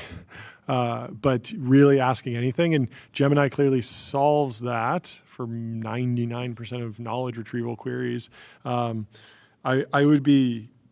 think I'm going to be using that a lot unless they really botch it. And I don't know how they're going to botch it, but I mean, I think but if anything's possible, Apple's like, hold my beer. They could be like, for privacy reasons, every time you press the button, you have to e-sign. And it's like, why are we doing that? Yeah. The original Siri kind of vision was this very conversational AI, right? Yeah. But I don't think Gemini has a real-time voice model yet. I'm pretty sure OpenAI is the only one that has that. Really? Huh. I don't think that matters at all. Really? Yeah. I really think that form factor feels like that would be the best thing to be on. Yeah. You press the button on your iPhone and then it's just on. Talking. And then it's just on. Yeah. I mean, I wouldn't be surprised if they can get that model, that version of the model out, because it's really just distilled a little bit faster. It's not some uncanny breakthrough that the Gemini team will never be able to crack, right? So they just have to build that. But honestly, I don't know that that's certainly not how I would use it for most things. Most things I would say, okay, I have one question, get me an answer within a reasonable amount of time, and maybe read it off to me or produce an article that's a pretty readable article summarizing the answer to my question. And then maybe there is a back and forth, but I don't know. We'll see. You're getting truth zoned in the chat. Gemini does have a real time voice feature. Gemini Live. Yeah, I think it's on the app. Okay. I've used it. Try that. I don't have Zone. an app, so Large journalistic force headed toward you. Stand by. Tyler, Anthropic is acquiring Bun. What do you have to say? I mean, this is definitely in line with their focus on dev stuff. Okay. What is Bun? Bun is it's like a bundler for JavaScript. It's a very dev. It has dramatically improved the JavaScript and TypeScript developer experience. They're going to make Claude code even better. I like that Gabriel from OpenAI here is OMG in the chat, which is a pretty crazy thing to say, but I appreciate it. So Claude is one of the world's smartest and most capable AI models for developers, startups, and enterprises. Claude Code represents a new era of agentic coding, fundamentally changing how teams build software. In November, Claude Code achieved a significant milestone just 6 months after becoming available to the public. That's crazy. It's only been 6 months. Wow. It reached a $1 billion revenue run rate. We were always struggling to understand what that meant, right? Yeah, well, so there are two ways to pay for Claude Code. There's either with your Claude subscription, Yeah, where yeah. you get like Claude Pro or Claude Max, and there's a certain amount of tokens you can use. And then there's also, you can just directly wire up APIs calls essentially to Claude Code, Yep. and then you're being charged like directly based on usage. So that's probably what that revenue is from. Yeah. And then, yeah, I also have thought about this thing where like, oh, you can break down the number of tokens from the subscription. So it's like your $20 subscription, 3/4 of your tokens are on Claude Code. That means 3/4 of your $20 counts as Claude Code revenue. Okay. Yeah. Yeah. But that makes sense. I'm not sure exactly. Yeah, I mean, I'm sure that they can account for it. So it was founded by Jared Sumner in 2021. Bun is dramatically faster than leading competition. They say it's a breakthrough JavaScript runtime. Does it compete with V8? I'm very interested in like, it's Node.js. It competes with Node, the thing that Tyler needs to learn. What was that company that OpenAI acquired earlier this year for like $1 billion? I know the one you're that, talking about. Wasn't was that also- analytics or something? Yeah, but again, I remember at the time people were like, oh, like OpenAI's competitors are not going to be happy about this acquisition. So that comment from Gabriel. Well, congratulations to the Bun team. Congratulations to Anthropic and everyone on the Claude Code team. Very excited that you're getting to work together for your massive deal. Speaking of other massive deals, Speaking of Alfred size. Lin, Alfred Lin. Get that gong ready, Didn't know John. you were built like that. What did he do? Break it Alfred down. Lin comes in on the board of DoorDash, buys $100 million of DoorDash. Calling it Lin sanity. He's not done stewarding DoorDash. He's continuing to steward the company with a Yeah. $100 million buy. And of course sends the stock up almost 6% on that. Pretty People remarkable. are He ripped. excited about it. He ripped. What is this? Another 4.6 million donated to shrimp welfare? Okay, so they yeah. What happened? Basically, the story is Anthropic. They were doing some like research and about smart contracts, and so they had Claude Code try to figure out like issues in smart contracts, and then I'm not sure exactly where the like money came from. Maybe it was for like bounties, but there's some way in which Claude Code basically generated like $4.6 million in like cash from finding these exploits. So then they just Did it actually generate real money, or is this like the hypothetical? This is simulated testing. Okay. Huh. Simulated. so it probably means that they could have like basically stolen $4 million from people, but they don't want to do that. Maybe they should have if they really want to get up the. In shrimp other welfare. Anthropic news, David Sachs says he's still waiting on Dario's support after the New York Times piece was published. Sam Altman, of course, came in and said, David Sachs really understands AI and cares about the U.S. leading in innovation. I'm grateful we have him. Of course, Dario and Sachs, not the biggest fans of each other, so I don't expect that one coming through anytime soon. While we wait for our first guest, Matt Garman, let's pull up this clip from Huberman Lab. If we can play this, Rob Moore is highlighting Dr. Jeffrey tells Huberman that LED lighting in buildings is a public health crisis that could be on par with the use of asbestos. Many building contractors / designers are coming to him worried they're going to be sued and asking how to start fixing the issue. So let's pull this up when we have a second.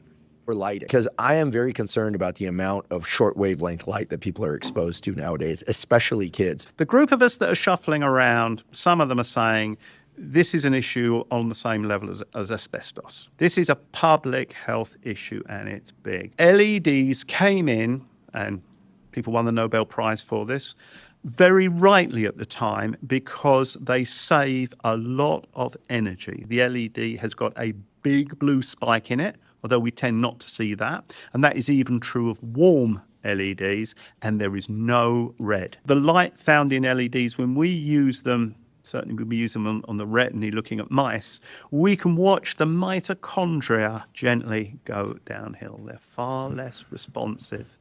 Their membrane potentials are coming down. The mitochondria are not breathing very well. You can watch that in real time. Under LED lighting. And LED lighting at the same energy levels that we would find in a domestic or a commercial environment. This is Wild. why I want to rig the studio with Candles. incandescent light. Incandescent. We're going back to candles. Candle max. Let's do candle How about a light. hearth? This is the way. If we put a hearth, so we have lights above our heads that Yes. I'm sure are LEDs, killing us slowly and Candles. softly. If we put like somewhat a bonfire Mm-hmm. right above us, That'd be the way. and then we just when the wood kind of burns out, Yep. the show's over. We just go until the That would be good. I like that. Let me tell you about Turbo Puffer, serverless vector and full text search, built from first principles and object storage, fast, 10x cheaper, and extremely scalable. and our guest, Turbo Matt Puffer Garman, is at reInvent. This amazing. week, so Fantastic. Well, we are joined by the CEO of Amazon Web Services, Matt Garman. Thank you so much for taking the time to come and chat with us. Welcome How to are the you show. doing? Yeah. Hi. Thanks, guys, for having me. Please take us through some of the high-level announcements. Obviously, it's reInvent. Very exciting. Congratulations on all the progress. Would love to know what's at the top of your mind. What's on the top of your presentations over the course of the event? Yeah. We had a couple of really exciting announcements today. A couple I'd highlight. First, we introduced these idea of frontier agents. Yeah. These are agents both in Kiro for software development as well as in operations and security. And these frontier agents are meant to accomplish much, much more than customers were ever able to do in the past, where you have these autonomous agents that can help customers really turbocharge their software environment. So super excited about that. We had some announcements around Nova, which is our frontier AI models that we announced. We announced Nova 2 in our new sets of models.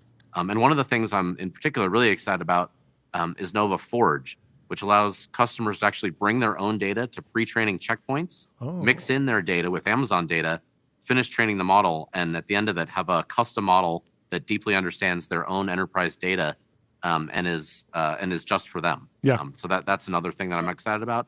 And then the third thing is we announced a new chip around Trainium 3 to really turbocharge the next generation of training and inference for our customers. And so quite excited to get that, and that went GA today as well. That's very exciting. Right. Let's go back and start with the first one. Let's talk about coding agents and your own proprietary models. How are you thinking about positioning those to potential buyers? Do you like the benchmarks these days? Do you think that we're sort of like post all the benchmarks, or do you think those are still useful tools for a buyer who's making a decision? Is it about integration? Is it about cost? How are you positioning them? Yeah. When you think about software development, it's not about pure benchmarks. It's really about what is going to allow you to get the most amount of work done. And when we think about our offering, which is called Kiro, it's really focused on in a enterprise or environment where somebody's doing high velocity development. They actually need more structure.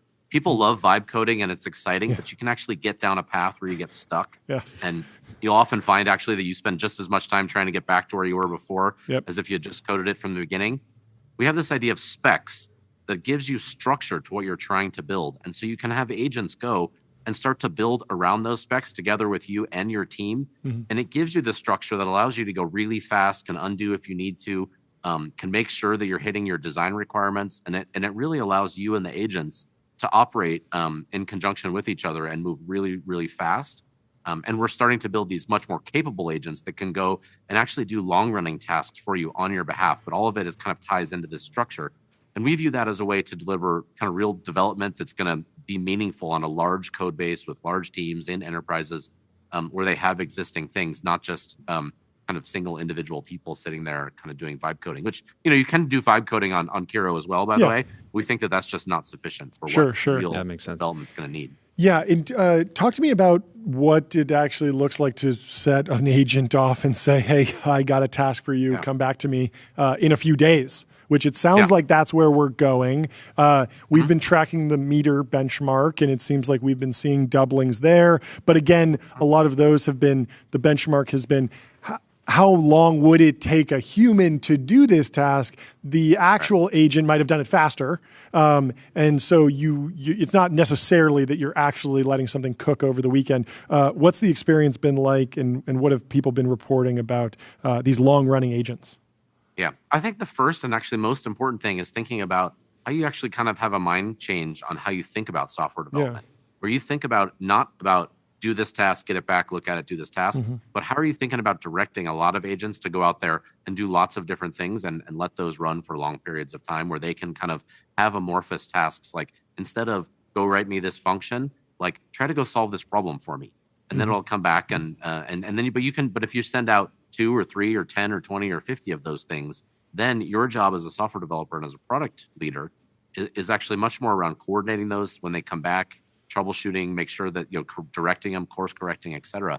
And so I'm excited about that. We've already seen these processes go off and work for multiple hours at a time on particularly like really hard, tricky, amorphous tasks. And we think those things are going to continue and be more the norm of how software developer teams change what they accomplish. Yeah. We think Hero is going to be the engine that's going to drive a lot of that. Yeah, yesterday we were talking to Vincent from Prime Intellect, and they do some of this like fine tuning on smaller models. And he has this thesis, I think, that you share, that a lot of businesses will need to take a pre-train and then bring their own data, fine tune it, not just because it's important from performance and output, but also from cost. But I'm interested in understanding how you think the market will shape out. Do you see implementation partners and like consulting firms coming in and doing that? I was asking him like, there's a lot of tech startups that are going to be able to do that. They're going to understand I need to build an RL environment around my app. But for larger legacy companies, they might not understand. So how are they going to wind up using that tool in particular? I think they will. And I actually just want to highlight one piece there where some of what we announced today is a little bit different. We announced this idea. It's an open training model with Nova. And so the difference of what you just said is people take a pre-trained model and they'll do RL after the fact and they'll try to do some fine tuning, which is great. But there is actually limits to where that does. In fact, if you do too much post-training, oftentimes those models will forget what they've done at the beginning. They'll start to lose some of their reasoning and their core intelligence. I mean, this is an unsolved problem, except when you go and insert your data in the pre-training phase. And so what we do with Nova is we expose checkpoints. You can take a 60% trained or an 80% trained model, pre-trained model, insert your data into that pre-training phase, mix it in. We then expose actually Amazon training data to you via an API that you can then mix it together. And so it's like you said, here's all my corpus of corporate data. Here's everything that I need to know about my industry. We then mix that in and then finish pre-training the model. So you get a pre-trained model that totally understands your company and your data. And then you can go do fine tuning. You can go do reinforcement learning gyms. After that, you can shrink them down and distill them. You can do all of those things, but on a pre-trained model that deeply understands what your company does. And is that called mid-training now? Is that the right buzzword for that? It's not like and mid-training is a different thing. This is the first time that anyone's ever exposed this idea to deliver pre-training checkpoints where we can mix in your data. No one's ever done this before today. Very cool. It's the first time. Great. Well, then, on market structure, do you think it's self-serve enough that large corporations will do it, or do you need do you need an AI lab? Do you need an AI scientist? Do you need someone who can write TensorFlow or PyTorch or something to implement this, or is it something where just a normal software engineer at a large company could go and pull this off the shelf and implement it? Yeah, well, we'll see. I think we're going to keep working on the tools today. I do think that for some enterprises, they'll want to have some consulting folks that help them with this. I think we'll have some people where you have some experts that can come and teach how to do this. And I think we'll quickly get the tools to a point where, it's not somewhere where, a non-technical person is going to go do this for sure. But it may be a software developer that tends to be a little bit more on the AI or ML side that we hope is going to be able to go do this without having to have a whole bunch of expertise about how to go pre-train a frontier model. Yeah. On the cost side, obviously you announced a new chip. I imagine that there's, the emergence of some synergies across the models that you're developing, the software you're deploying, the cloud, and then also the chips. How are you positioning the Trainium ecosystem? Is this something that you're planning on really doubling down on across the entire stack? Or do you want to be more chip agnostic? Are we going to see you buying TPUs in the future? No, we definitely, a couple of things that there all to unpack. The first is we're very excited about Trainium and think it has enormous potential. And we absolutely think there's a benefit to optimizing every single layer of that stack where we have the best cost performance that we can deliver at Trainium. We have optimized models for you to use, Okay. and applications and agents at the top of that we talked about. So we think that whole optimization of that stack is going to be critically important. And of course, we're going to support choice for our customers as well. And so we'll continue to offer GPUs from Nvidia as an example, and we have a very tight partnership there. But we do think, and we're quite excited about what Trainium 3 is going to offer for customers. And I do think that we're going to see an explosion of that ecosystem as more and more people get access to those chips and are able to take advantage of the pretty significant cost performance benefits that you can get from running on Trainium. How are you thinking about open source, the open source ecosystem that you need to build around Trainium? That's the big discussion with the TPU right now. The question of, Google has some amazing folks. They have some amazing software folks, it seems like. They don't necessarily need to open source everything. And so a lot of people are waiting to see how much the industry, builds open source alternatives independently versus how much does Google just give away. What's your thought process on building an open source ecosystem, or even just giving developers access to closed source software to run efficiently on Trainium? Yeah, no, we're all in favor of having an open set of software to run on Trainium. In fact, we have our Neuron SDK, which is open source today and allows everyone to contribute to that. We think that the more that we can collaborate on that software ecosystem to make it easier for people to use chips, and we of course support the broad set of whether it's PyTorch or other kind of open frameworks as well. So we collaborate across the industry on that, and are big advocates of contributing to and supporting that open ecosystem. Jordy? Love to get your insight on just like general constraints for AWS as a business, what you guys are doing on the power side. Is that a real constraint? Anything that you can share there? Yeah, look, it's as we're scaling incredibly rapidly. We recently announced that we've added 3.8 gigawatts of data center capacity in the last year alone, which is just an insane amount of data center capacity. Thank you. You're welcome. And so it's ramping incredibly fast, and it is a constraint. We have more demand than we have supply today for AI. Sure. And as we ramp up the supply chain, we think about all of the constraints. We think about chip constraints. We think about networking constraints. We think about power constraints. We think about networking constraints, data centers, et cetera. And so we're working really hard to try to remove every single one of those. And with an industry that's growing as rapidly as the AI one is, there's always going to be some constraint. And we work really hard to keep removing blockers every time so we can keep growing fast. Makes sense. Well, we have a hard stop, so thank you so much for taking the time on such a busy day to come chat with us. Would love to have you back on the show and go way deeper, but thanks so much, and congratulations on all the massive releases. We're excited to dig in deeper and keep chatting about them, but have a great rest of your day. We'll talk to you soon. Thanks for having me on. Yep, Goodbye. Coming on. Cheers. Let me tell you about public.com, investing for those that take it seriously. They got multi-ass investing, and they're trusted by millions.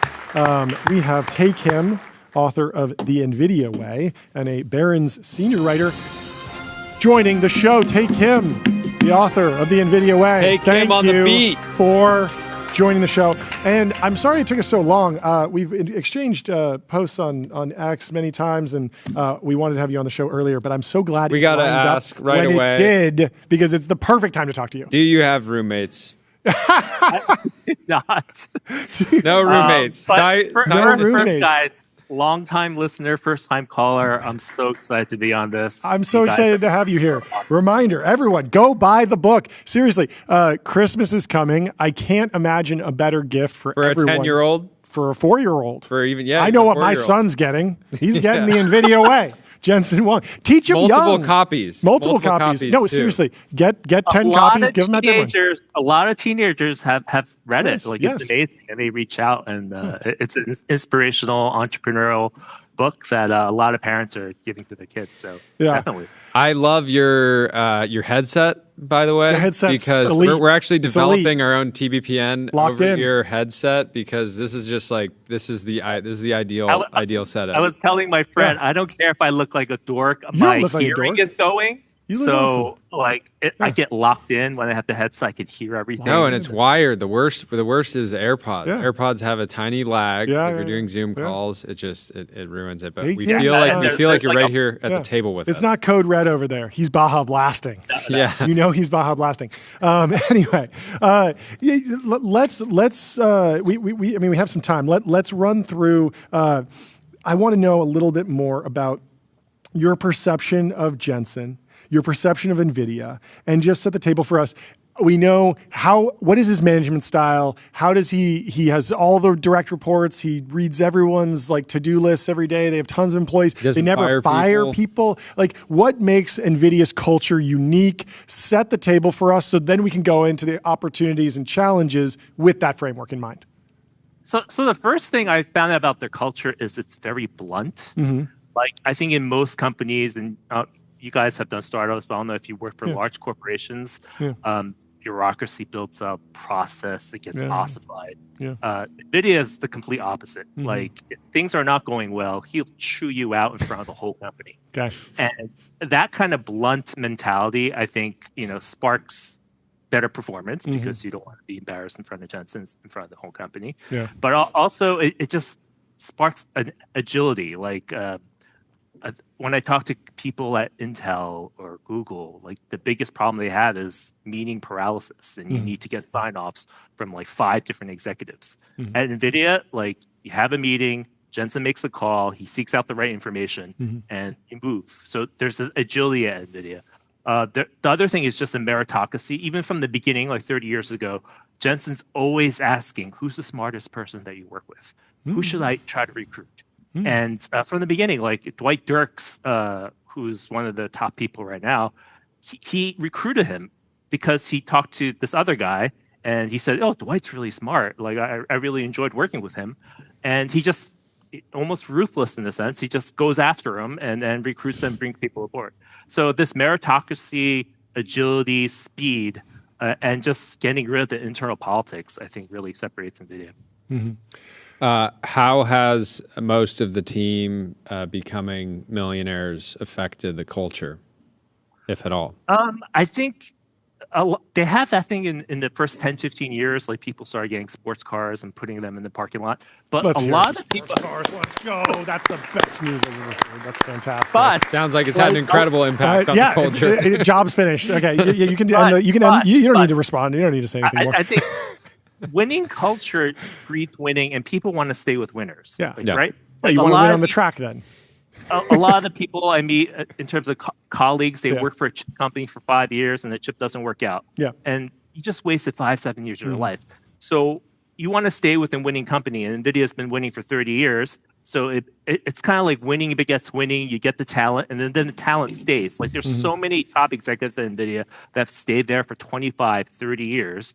And there's also there's some benefit of people when if somebody doesn't have a scarcity mindset, right, and they're just playing to win. Like, they're just like they're no longer thinking like, oh, if we can just get to that next milestone and get this secondary sale, and if I can participate, and if I can invest my 2 years and sell into the next tender offer, then I'll, they're just like, we're good.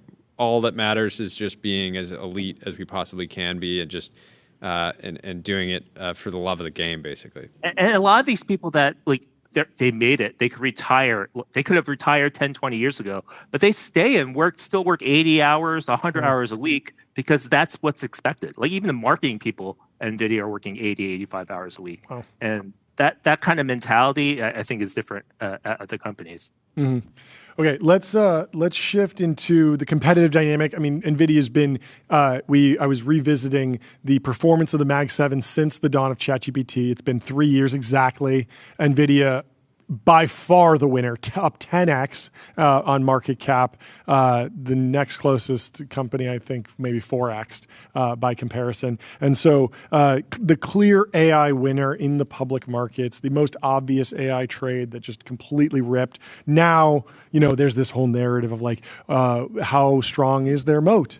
What does the TPU mean? Is the TPU going to be significantly competitive? Is there going to be margin compression? How have you been processing this new narrative that NVIDIA might face serious competitive threats because they're so on top of the world. Everyone owes them so much money that people are saying, I got to get a discount from somewhere. And I'll go to Google maybe.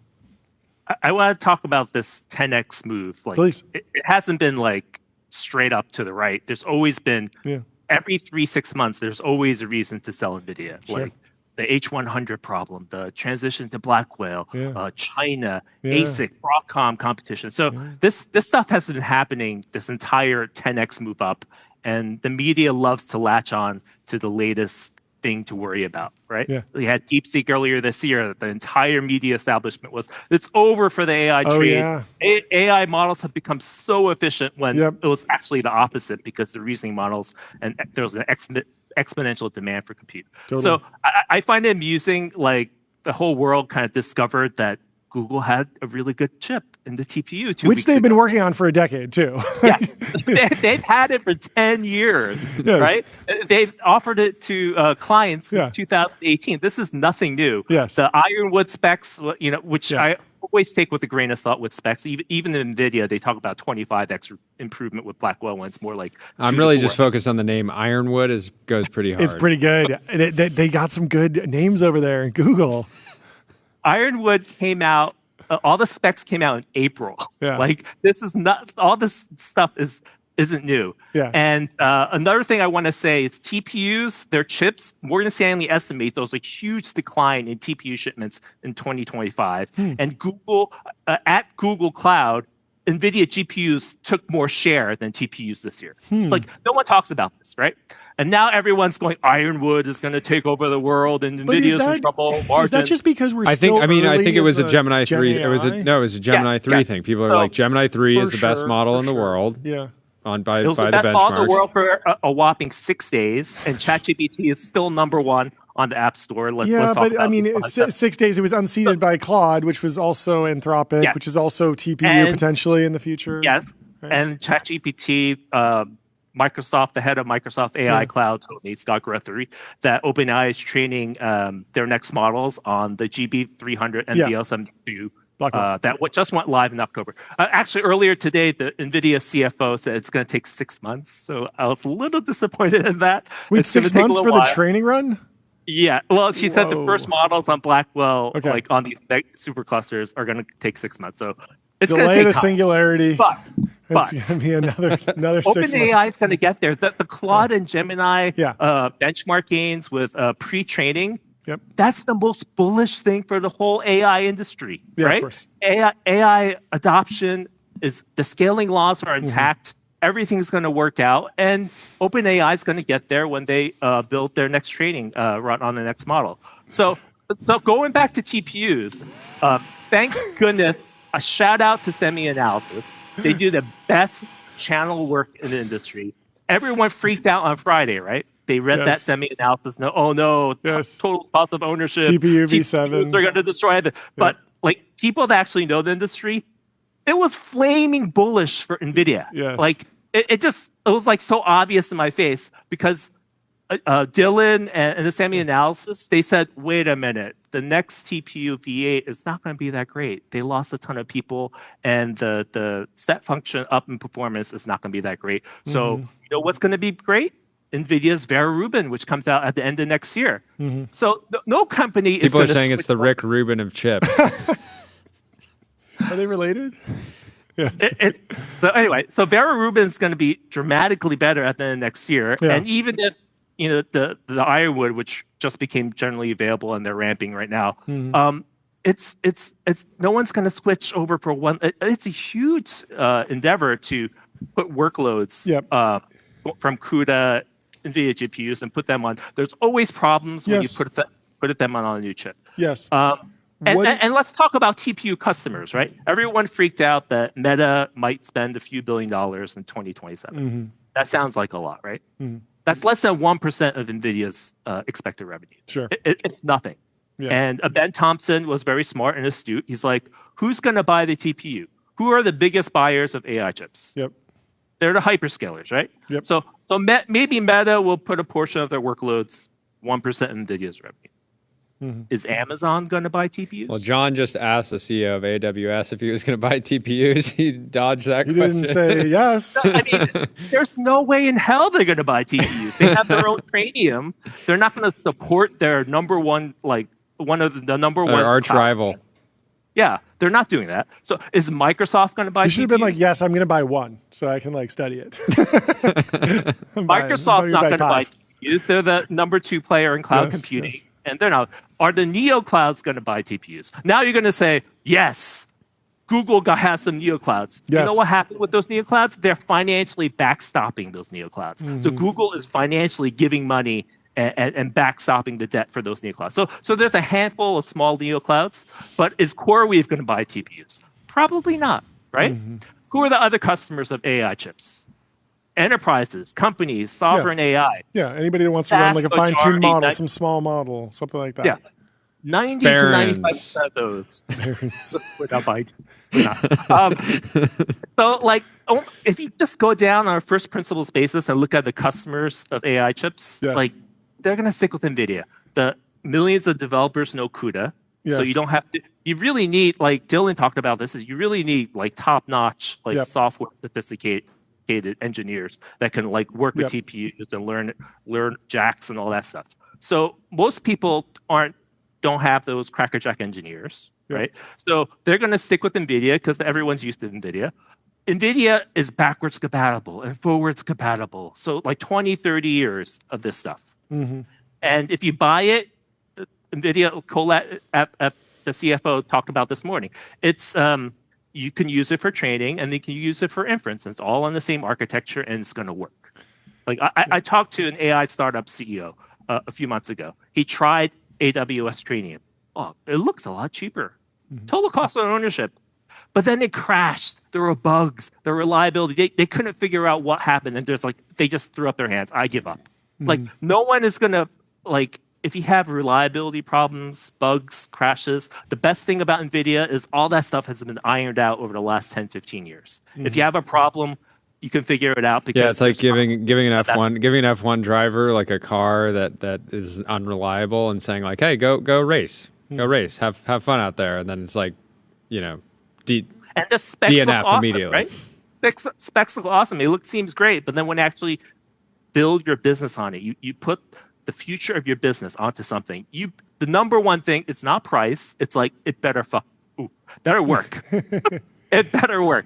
Okay, and but with NVIDIA, it works. Yeah, but what react to this idea that Dylan Patel was joking about as TPU is a stalking horse. So this idea that Sam Altman is already saving 30% on his NVIDIA purchases effectively because just the threat of going to TPU is enough to get NVIDIA to make an investment or slightly discount in one way or another. I don't think that's reality, and I don't think that math actually works because I think he's confusing the AMD deal where AMD gave free warrants to OpenAI, right? First of all, the deal's not done. Sure, it's a letter of intent. None of these deals are done. They're not done.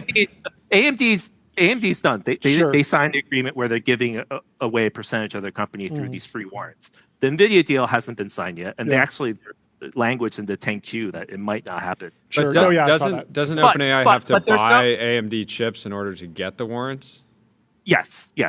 And so it still could be that they don't actually end up going through with the purchase, and then they wouldn't get. That's a good point. Yeah. So the whole let's do a side step here with the circularity and all that stuff. Yeah.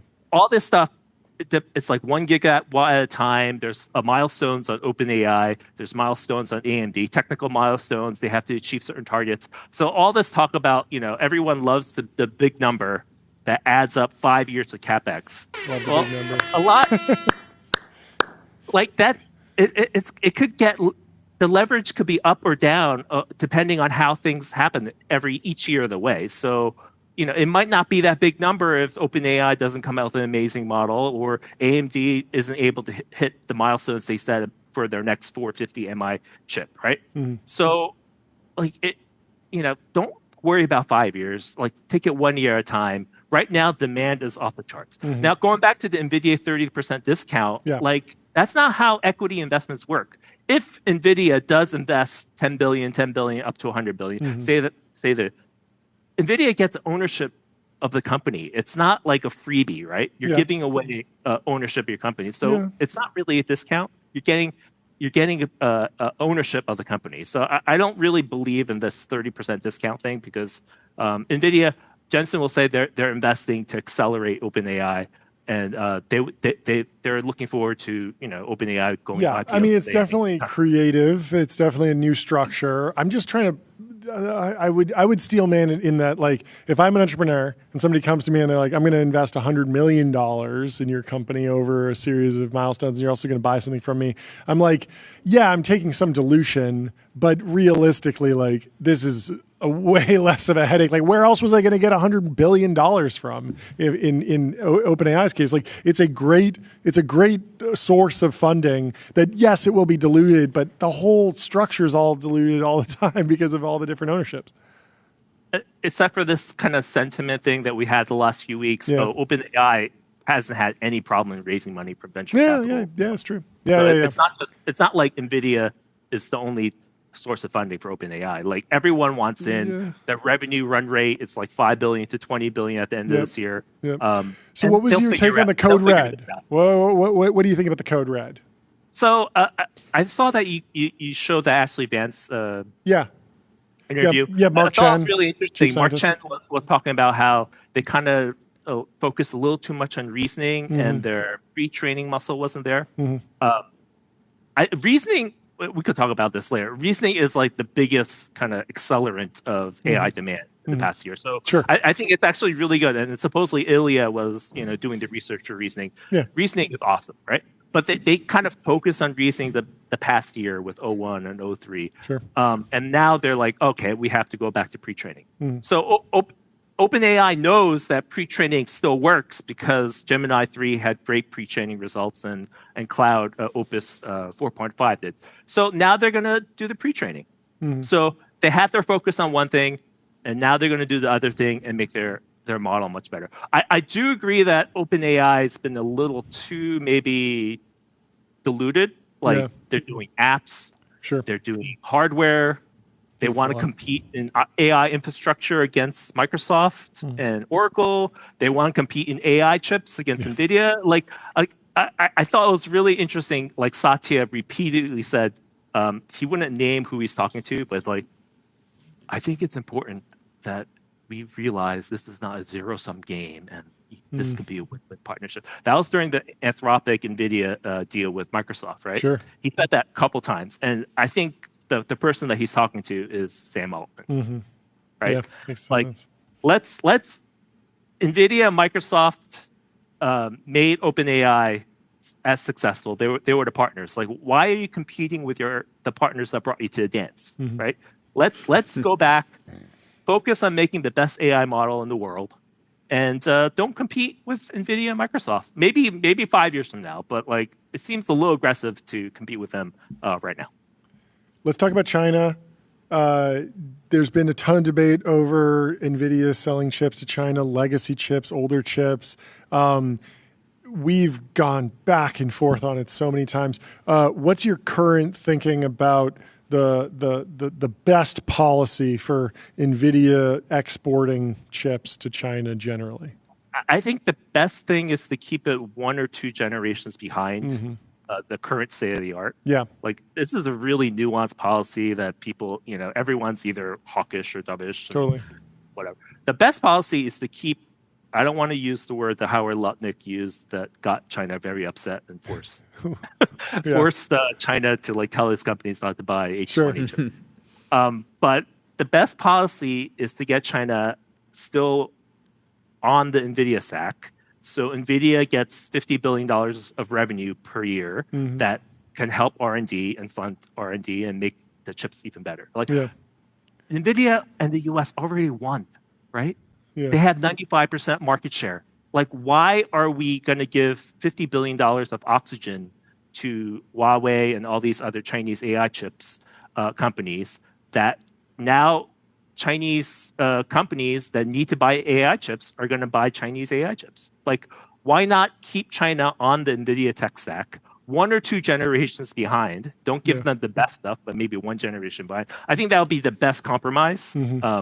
for both sides. But I don't know. What do you what's think? gonna What do you happen. think? What do you? Yeah, where do you place the likelihood that that the Chinese market has opened up again at some point in the next 12 months? Maybe 50-50. I mean, that sounds like a cop out. Like I was much more positive 6 months ago, but this has been just so crazy. First, the Trump administration banned the H20. Yeah. Then they didn't ban it. They said it was fine, but then China was like, "No, you hurt our feelings. We're not going to let companies buy the H20." Yep, and then they ban it.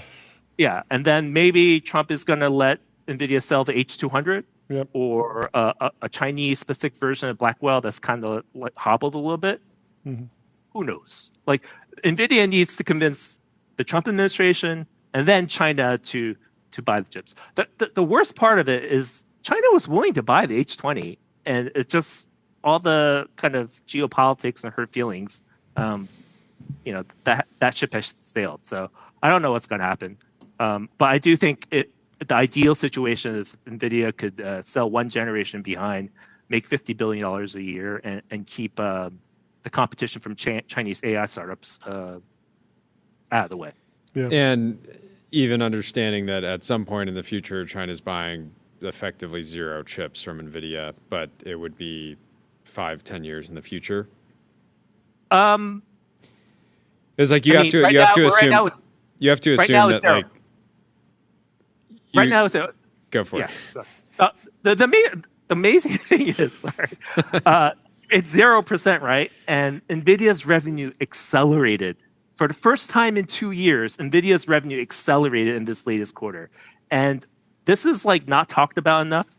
This is the first quarter that the NVL72 AI server has been available in volume. And then revenue just skyrocketed without China, which is incredible, right? And that's why I'm so bullish over the next few years, because next few quarters, let's say that. Because this product cycle is going to last at least 3-4 quarters. The key tell is the revenue acceleration, first time in 2 years. And the other key tell is that the networking segment for NVIDIA was up 162% year over year. And typically, a lot of these data centers and these neoclouds buy the networking stuff 6 months ahead of time. So the next 6 months from now, like the GPU numbers for Blackwell and the NVL72 server is going to be, it's just going to be bonkers. It's going to be off the charts. And people don't talk about these NVL72 AI servers. They're $3 to $4 million, right? They're 72 GPUs, 144 dies, 1.5 tons, 5,000 cables, and the prior version was 8 GPUs. So these AI servers are, I call it the iPhone 3G moment. Do you guys remember the iPhone 3G?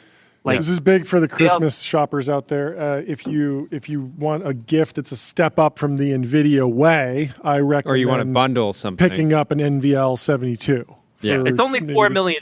Yeah, right? but for the right 12-year-old in your life, or the potentially intern, I think Tyler. And it won't wants fit one. under the tree. But it could be fun. No, keep it in the it's garage. it's like a Lexus. You put it in the driveway with the bow on top. That's the way it does. With a fork, you drop the forklift. Come drop it exactly. off. Here you go. Forklift. I got you an NVL72. Enjoy. And then we have the reasoning model thing where exponential compute and companies are actually seeing like huge Cursor 40% productivity gains. C.H. Robinson 40% shipments. Rocket Mortgage, 80% reduction in paperwork cost processing. This is like the next year, because of AI reasoning, because of the NVL72. That's why Amazon and Microsoft said every quarter this year they raised their capex, and everyone's like, they're going to cut their capex. They're going, no, every single quarter they raise their capex. That's because they're seeing the demand, and that's why Amazon and Microsoft are going to double their data center capacity over the next 2 years. I mean, that's crazy, right? Yeah. In September quarter, more leasing. There are more data centers leased than entirety of 2024.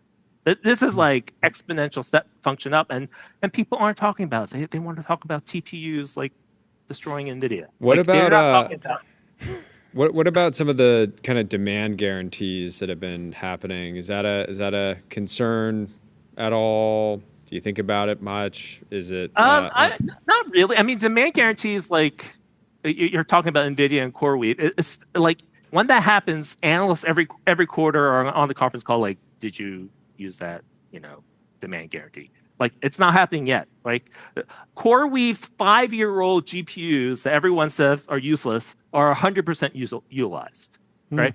H100, a massive cluster, before it expires, probably a 3-year contract, they got like 95% of the pricing. This is like unheard of. And the reason is there's overwhelming AI demand, and there's not enough capacity. Overwhelming AI demand, not enough capacity. And people just are just, they don't care about what's happening in the real market. This is real life facts, evidence, numbers. Nvidia going from 56% revenue growth to 62% revenue growth on $57 billion with zero China revenue. I mean, these are bonkers numbers. we talk about the stock price being up 10x. Their revenue is up 10x in like 2 years. This is like beyond history. The last 30 years of following technology. I love how Evan, you're the only person without Nvidia fatigue. You're just like, you're not bullish. David Goggins of you're the David Goggins of I mean, they can't keep running. They can't keep running. This is not me just like making stuff up. This is like the numbers are there right in front of everyone. You make good points. You make good points. I like it a lot. We'll have to have you back on the show soon. This is a lot of fun. Yeah, let's do it. Let's make this a regular thing. Yeah, this super is fun fantastic. to have you on finally. Thanks so much thanks for all your reporting time. The book is The Nvidia Way. Get it at wherever books are sold. Get 10 copies. Give it to everyone in your life. Also, give the gift of Fin.ai, the #1 AI agent for customer service. Automate your most complex customer service queries on every channel. Up next. Oh, yeah, we can just go straight into our next guest. Let's bring in... We have Tarek from Kalshi with some massive news. Tarek, great to see you. Locked How are you doing? From the Welcome office floor. To the stream. Good to see you. Hey, guys. Thanks for having me. Very excited to be here. You are locked in. Look at that backdrop. Fantastic. Please introduce yourself. You've been introduced. Give us the update. What's the news? Let's ring the gong. Well, we just raised our Series E. We just raised $1 billion, $11 billion valuation. Great wind up. Great wind up. Honestly, I was waiting for the gong. Congratulations. What a fucking sick moment. How's it going, guys? Yeah, great to have you on. I was thinking over I don't know if anybody had a crazier Thanksgiving holiday than you. There's a lot going on last week, so nice to come out of that with a big announcement. But yeah, maybe kind of just update us on. I think everybody's has been following the prediction market wars. The more important story, I think, is just how some people are calling it bloodbath, actually. Yeah, I mean, just like it's been a battlefield on the timeline. But yeah, I think like what's happening in the background is like this explosion of this new asset class that again, I think in your announcement earlier you were saying a few years ago nobody really cared at all, and now you and the industry broadly have millions of users. So it's pretty unprecedented. But yeah, what's been the latest on your mind? I mean, I think the thing that's happening right now is prediction markets, I think, have gone mainstream. I think every inch of evidence is pointing towards that. And I think that the thing that we're seeing is there's sort of one of these rare shifts in consumer behavior that you don't see often. Like they don't happen. Like changing the behavior of a customer, the habits of a customer is a rare thing, and it's unique. And when you see it, you have to really go after it with all your might. And it's, there's like a number of things that have to align for that to happen. And I think they're aligning for prediction markets. I think it's happening. And I think there's, one factor is the fact that people are not really trusting the sort of legacy media and legacy sources of information, and they go to prediction markets to get smarter. The other one is that they're legal now. Kalshi took on this sort of battle over years to legalize this entire market and set it up as a legitimate financial asset so that anyone can participate.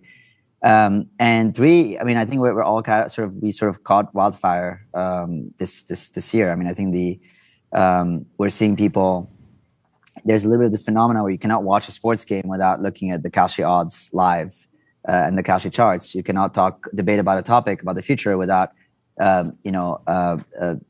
talenting somebody to put a position on Kalshi on the app. So it's a huge announcement. We're very excited about it, and honestly, really feels like we're just scratching the surface of what prediction markets can be.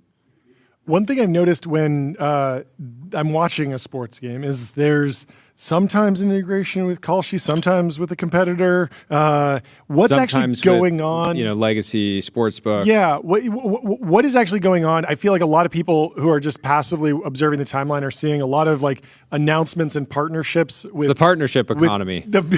And people are joking about it. Like, what's actually going on? What's at stake with some of these partnerships? What have you done, and what does it actually mean? Because it feels like if you do a partnership with a specific league, that doesn't necessarily mean that I can't get odds on that event somewhere else. So what is actually going on with the partnership economy? I'll tell you kind of our approach to this. So we are building, our focus is building on a business. It's very metrics driven, and sort of for context. So we're doing $1.5 billion of volume a week now. Wow. And we're market leader by a meaningful margin. I think depending on sort of how you measure it, so we're something around 80 to 90% market share now. And I think any partnership we do, we bucket them in a bunch of categories, but they're all focused on like actually driving legitimate volume and legitimate use case into the product. So our partnership with platforms like Robinhood, Coinbase leaked, it's coming in December, and PrizePicks, Webull are kind of in that bucket. Then we have partnerships with a series of partnerships coming around news. One of them leaked this morning in the New York Times article, but they're also very one sentence. 10 leaks. Everything leaks these days. We're just like, nothing is news anymore. It's like sort of, it's all leaks. But the point is, we're focused on things that drive legitimate use to the product, and then drive legitimate utility to the partner. And so, whether it's a broker, obviously, this could be a big revenue line for them. And if it's a news network, it's a complement to the reporting that actually makes the reporting more accurate. And, reporters love truth and prediction markets bring truth. So you could see the synergies and how they fit. Okay. Yeah. That makes a lot of sense. I think some of the big news out of last week is that Robinhood is entering and kind of potentially trying to verticalize the product experience on their side. What can you say about how you see the structure of the market evolving? You guys are an exchange. Robinhood is a brokerage. Sounds like they're trying to actually build an underlying exchange themselves. How much should sort of observers of the industry look to how stock trading and stock markets, stock exchanges have evolved versus prediction markets? Like, what does this market kind of look like in 5 years, 10 years, as much as you can kind of pull out a crystal ball for us? Maybe the basics is like, and you've seen this a little bit in AI, right? After you see the success we've had, it's basically indicative of like, okay, there's a massive market opportunity ahead of us. And when that happens, I think you're going to inevitably see a ton of competition. And generally in those markets, like this sort of massive surge of competition, whether it's brokers, there's some of the sports books like DraftKings and FanDuel coming in. It's just usually a sign that there's a lot of good things to come for that market, right? It's a sign that like you have big companies reprioritizing their entire roadmaps to go all in after this. And that's a positive for us. Like, we're market leader in a market that, everybody is starting to believe is going to be ginormous. In terms of the specific question on market structure, we have obviously the exchange. We also have our direct product. In some ways, is competitive with some of our partners. And I think, the same way that we're working with a lot of different brokers, over time, some brokers are going to sort of diversify and work with a number of different exchanges. And that's how these sort of market structure evolve over time. And the only thing that matters, the thing that stands out is similar to any other market, is product and product velocity. Are you putting out products faster than anybody else, and are you putting out products better than everybody else? And I think Kalshi has had a pretty incredible track record of setting the pace in the industry. At least if you look at the last year, we've set the pace in the industry and everyone's following. And I feel pretty good about us continuing to do so in the next 24 months. How do you think about the market structure? I think everyone's wondering, like, obviously this is a new market. It's unlocking entirely new sort of asset classes, and it's obviously big. Everyone's excited about the numbers, but is this a natural monopoly? Is this duopoly? Like, how many winners will there be? How do you even think about the market structure? Is there some return to scale? It's interesting. Like I kind of like don't think much about that. Like I think investors love to sort of investors do this thing where they're sort of going to rationalize all of it in 5 years. You know, everybody's going to be super smart about how they like all figure it out. But like, look, I think that like it's a very nascent thing, right? It's you know it has some similarities to rideshare. It has some similarities to the DraftKings FanDuel era when that happened. It has some similarities to the online brokerage industry, and it has some similarities to financial exchanges like CME.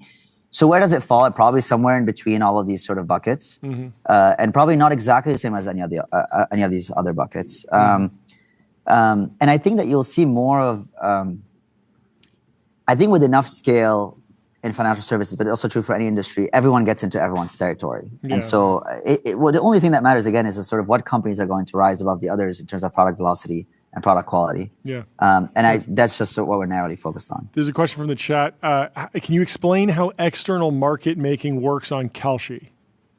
That's been for some reason a hot topic recently, but you know, market makers are a part of any financial market. You kind of need them to basically have liquidity in markets. And actually, Kalshi and prediction markets have less customer to market maker flow than traditional markets. If you look at options, for example, it's like the vast majority is, you know, Jordy to a market maker like Citadel.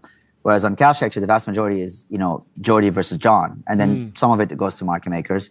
And it's an open, transparent order book where everyone's competing on price. And we have actually a separate company called Kalshi Trading that trades on the exchange, but they're a very small percentage of any liquid markets. Really, their function has been for new markets are a little bit weird. Liquid markets. Yeah, that makes sense because if it's some really, really niche thing, who's going to put in the first $500? Like exactly, you take the risk. And they're not very profitable. It's actually they're really focused on providing a good customer experience so that we bootstrap markets. Rather than like any meaningful part of the business model today. And if we took it out, it'd be actually a worse experience. So I think it's definitely not positive for the ecosystem. But it's a bit like Uber, you know, when the adverse interest got impacted. The taxis, they were coming up with all these reasons, right? Like, you know, about all these kind of random reasons, but I don't think there's much truth to it. Yeah, so I'm sure you can't comment on any specific lawsuit. There's a number of them. But what has been the I think there's quite a lot of prediction markets experts that have looked at some recent lawsuits against prediction markets and said they clearly don't understand how this works. Like, can you comment at all on some kind of like misunderstandings broadly? Yeah. So what Kalshi has done is first regulate prediction markets as a financial instrument under this agency called the CFTC. People have been hearing more about the CFTC recently because it also regulates crypto, and that's one of the main financial agencies. There's the SEC that does stocks and CFTC that does commodities. And then we did the same thing with elections, and now we did the same thing with sports. And the way that it works is like financial markets, those are regulated at the federal level. And so the law around these markets is just federal. They kind of report to a federal government and federal regulator, not a state government and state regulator. And there's a bunch of reasons for that, but you know, it's kind of how the Constitution was formed, which is some stuff makes sense at the federal level and some stuff is more local and makes sense at the state level. And we are one of these things that fall under the federal level. And federal law preempts state law. So if you are okay on the federal side, state law doesn't really kind of apply to that exchange. And that's why we have one regulator, which is the CFTC, our federal regulator. And again, like I think it's normal like when something so disruptive happens to an industry, the people that are adversely impacted are going to come after it and come up with all sorts of arguments for why it shouldn't exist or why, you know, Airbnb was terrible and all these different things. But at the end of the day, the thing that drives it long term is this a great product and are consumers loving it and using it? And the answer is yes in this case. Off of the success of Kalshi and Polymarket, there's been a bunch of net new prediction market startups that are created. Is there a possibility that this market like ends up having these sort of like niche, maybe more like vertical marketplaces, or do you think that the platforms with the greatest liquidity and the deepest liquidity will ultimately just absorb those sub-markets? It depends on how narrowly we define prediction markets versus broadly. Like I really think of prediction markets as kind of just like a next like expansion of financial markets to touch anything. Kalshi means everything in Arabic, but really, if markets kind of progressively grew over time, Kalshi, what we did is just like kind of widen that set dramatically over what it could touch. So I could see some, startups innovating on like specific verticals over time and doing reasonably well. But there is real concentration of liquidity and concentration of volume that happens in these types of markets that is hard, I would say, to battle with. And so I think at least from that aspect, like I think the cards are probably mostly shuffled already. That makes sense. Last question. There was a viral clip of you talking about Donald Trump Jr. Do you have anything more to share on his involvement? Because I was watching that and I was like, yeah, it's kind of like, hey, where are we going with this thing? It seems like politicians have a deep insight on how campaigns use these prediction markets, but can you share anything more about his involvement in the company? Yeah, I mean, look, first of all, that clip is a clip, and you know how these clips are taken. But who needs context? Yeah, it's like we don't need context. It's a complete, Yeah. But anyways, look, I think that we have done like one of the main products that took us mainstream was an election market, and that brings a lot of attention from politicians on both sides of the aisle. And you see it, Trump at the time was using his prediction markets all during the election, and actually Mamdani more recently was using his Kalshi odds pretty consistently during his election, and so in some ways, like you're going to see a lot more, like prediction markets are going to touch financial markets, are going to touch the news, and they're going to touch the political process because they bring more truth to all of the above, all of these categories. And in some ways, it's good that like we get more and more, I would say, like politicians involved and like engage with these markets. The one thing I'll say about this, and like again, it's in the same bucket as the other things that we discussed, where like there's industry dissidents that are against prediction markets that find all these different reasons for why prediction markets might be bad. But the thing that happened is not this administration necessarily, even though this administration is pro-innovation, is we won that lawsuit on the election market, which has really redefined what the landscape, what the boundaries of what a financial market is. And that lawsuit was won, is in the Court of Appeals in GC with it's a very progressive panel. It was a panel of Democratic judges where we won 3-0. So people want to make it out to be a partisan issue, even though I don't think truth needs to be a partisan issue. It's just, these markets work, people love them, and they generate a lot of insight out of them. And I think that will win the day at the end of the day. Last question from my side. How does the CFTC view when a market participant has some type of alpha or non-public information, and they're betting on a market, based on that information? From my view, as somebody who like gets data from, we work with Polymarket, we use Polymarket data on the show. If somebody has inside information and they're trading on that information, it actually makes the markets more accurate. So in some ways, as a user who's just like viewing markets, I want people that have inside information on global events to be trading so that the markets actually better reflect reality. But what is like the CFTC's view on that type of activity? Because like things get thrown around all the time, insider trading this or that, but I don't actually know like what the actual law says. Yeah, that's a great, like that's actually a great question. It's a point of debate in this land, but I think there's some distinction. So Kalshi is a regulated exchange. So everything we do, in some ways, a lot of the laws and the rules are very similar to what you would expect in a New York Stock Exchange and some of the traditional financial markets. The question of insider trading is interesting because what you just said could also apply to the stock market, right? Like if you want to accurately price a stock, maybe we should let insider trading happen. Sure. And the reason why it's actually not allowed is because it makes the game unfair. It makes the market unfair. And if the market is unfair, liquidity dries up. People just stop participating.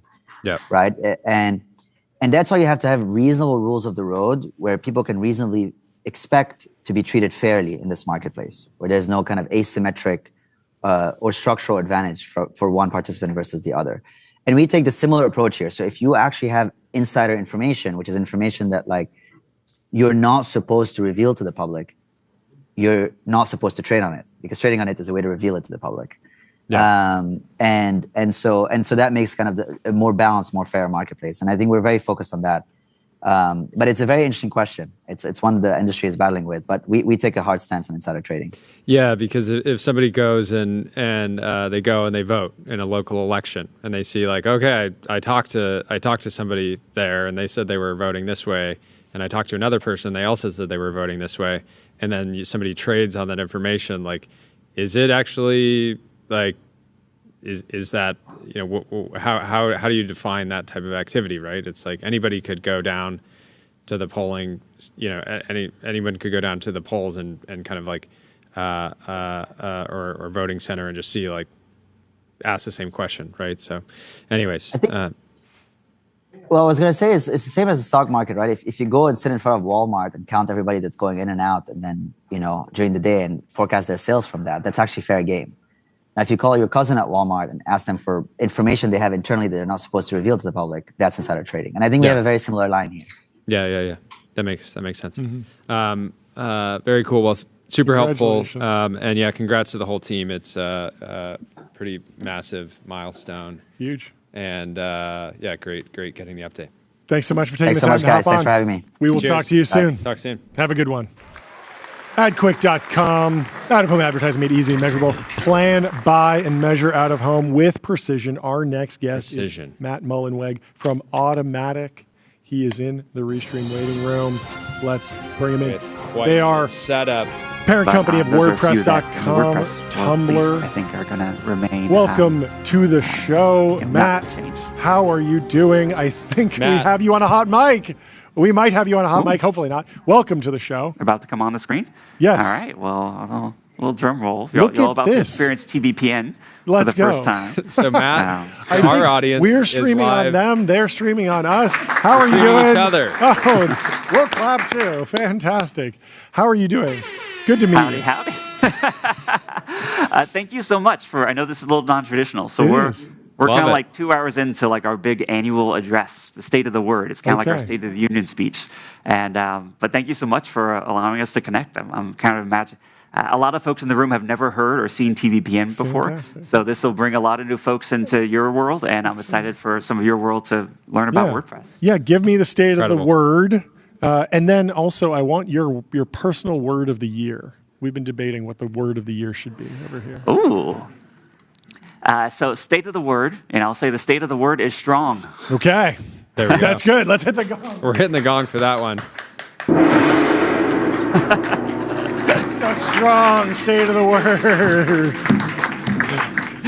Congratulations. We actually just did a live release of WordPress 6.9. So WordPress does major releases 3 times per year. We were able to do it right here on stage. We had a little button that we pushed. We got to get it going next time. I love it.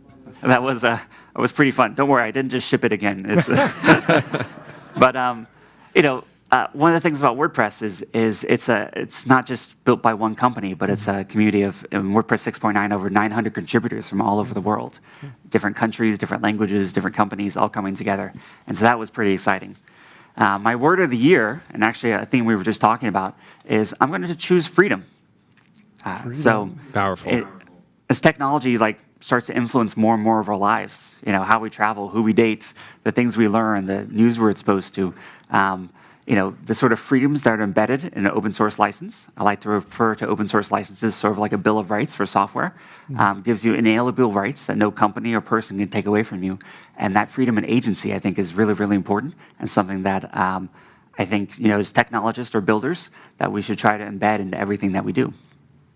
Give us an update on Beeper. I was super fascinated by that product. I love walled gardens. I also love tearing down the walls of gardens. It seems like a good shot across the bow of the iMessage walled garden. How's the progress going there? Are you using the service personally daily? Are we going to see a lot of growth there? Well, obviously, I'm using it daily.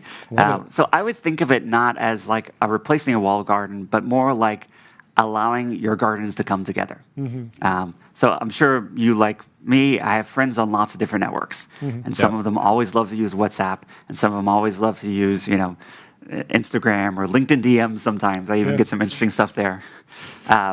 And I hate it when I miss these messages, you know, because, you know, checking all the different apps sometimes, or in the notifications, I might miss something. So think of it not unlike how email clients, you know, can bring in lots of different email accounts. Beeper takes all the different networks where your friends already are and maps them together. Now, the plus and minus is that it's not going to replace the networks. Like, I still keep all the different sort of specialized messaging apps, because, like, for example, if someone sends you an Instagram story, when you click on that, you're going to want to load Instagram, for example. So I think of it as complementary and hopefully even increasing the usage in a very small way right now. It's pretty nascent. But in the future, think of it as like sort of a different interface. So you might still have like the dedicated apps, but then having this all-in-one inbox that you can sort of manage everything, tag people, have folders, and it does cool features like scheduled messaging across all platforms, or even just like weird heuristics that are pretty simple to do, but like show me all the, don't just show me unread, but show me all the people I've messaged that haven't messaged me back yet. Oh yeah, sure. We've talked to some young hackers, some startups who are building, sort of Beeper competitors, and their whole value prop is like, we've figured out a way to get it into the iMessage ecosystem. Do you think that we need a new regulation there, or some sort of law change, or some result to actually open up iMessage, or do you think that with enough tricky hacking, it can be done? Well, technically, it's not hard. Well, it is hard. It's hard, but it's very possible to reverse engineer these networks. Yeah. However, as we saw with sort of a previous iteration of Beeper, if the network really, really doesn't want you to do that, it's probably not good to pick a fight with $1 trillion company. Yeah. So perhaps these things might happen through open source or something, but as a commercial company, I think ultimately you have to be somewhat respectful and try to complement these networks. So how Beeper works today is we don't support iMessage on the mobile or Android. In theory, we could, but Apple has indicated that's something they don't want. We do support on the macOS client. We have a way to integrate with sort of iMessage using some APIs that are available on macOS. And so on macOS, we can bring in your iMessage. Got it. But again, I'm building this for the long term, and we are a commercial company as well. Sure. So we want to work with the networks, and perhaps there can be regulations like the European DMA or things that can encourage interoperability. But ultimately, I think that the sort of people who run these networks have to see a longer term benefit for them. And for things like some of the other networks I mentioned that Beeper works with, I think their business model and everything, the increased usage is really useful for them. I think for today, Apple's business model, particularly in the US, kind of the lock-in effect to their device business, which is, of course, where they make a lot of money from iMessage, probably indicates that, unless forced to, I doubt they will adopt sort of iMessage interoperability. But who knows? Sort of like they used Lightning for a while and eventually got USB-C, and all of our lives got better. Who knows what will happen in the future? Talk about links on the internet. I feel like we're at a point in time where social media platforms are trying to keep users in their own applications so that they can monetize them to the fullest extent. Meanwhile, you have LLMs, which are ultimately doing a lot of the same thing. They're taking content from all over the internet, trying to keep users in the individual applications. Feels like WordPress in many ways is making moves to kind of like almost fight back against that. I might have that incorrect, but I feel like it's important if you're running a business independently online. It's great to have people like on your own website so you can develop a deep relationship with them. But what is your view on that? We're very much anchored around X as a business. Obviously, X has had issues with links, or chosen to demote them in the algorithm over the last couple of years. But give us kind of the state of the union on links. That's a broad one. Well, I will say X is actually a great example, and I've talked to Nikita about this. So they now they've shifted some of the balancing of links, and they now have this really nice sort of app browser. So you've probably noticed that now, that when you load a link, you actually still have the ability to like and reblog and everything. And I think that's kind of the future. So I do think that you can have things that are complementary, because so much of the great content and everything is more on this open web. It doesn't have to be fully embedded in an app. But that is sort of a technological change. So I would say actually point to X as some place where I think things are going in the right direction. Although I do agree that sort of time when links got really deboosted and everyone had to do it as a reply was kind of weird and sucked. Yeah. So for WordPress publishers, we support so many different types of websites, and different types of websites I think might have different motivations. So for example, a popular plugin for WordPress is called WooCommerce. It's an e-commerce plugin. It actually runs on about 8.9% of all websites in the world are now running this e-commerce plugin. You can think of it like an open source Shopify. And if you're selling something, a merchant, you just want to sell the product. You might not necessarily care that someone comes to your website to buy it. So some of the new things that are happening in partnership with OpenAI and others, where we're allowing products to actually be like browsed and bought inside of the LLM, are pretty exciting. I also think that the incentives of these open source chatbots in particular are very complementary to the open web. So, for example, like if you're on Amazon, Amazon really wants you to say, or eBay or Etsy or something like that, they want you to stay in their marketplace on their system.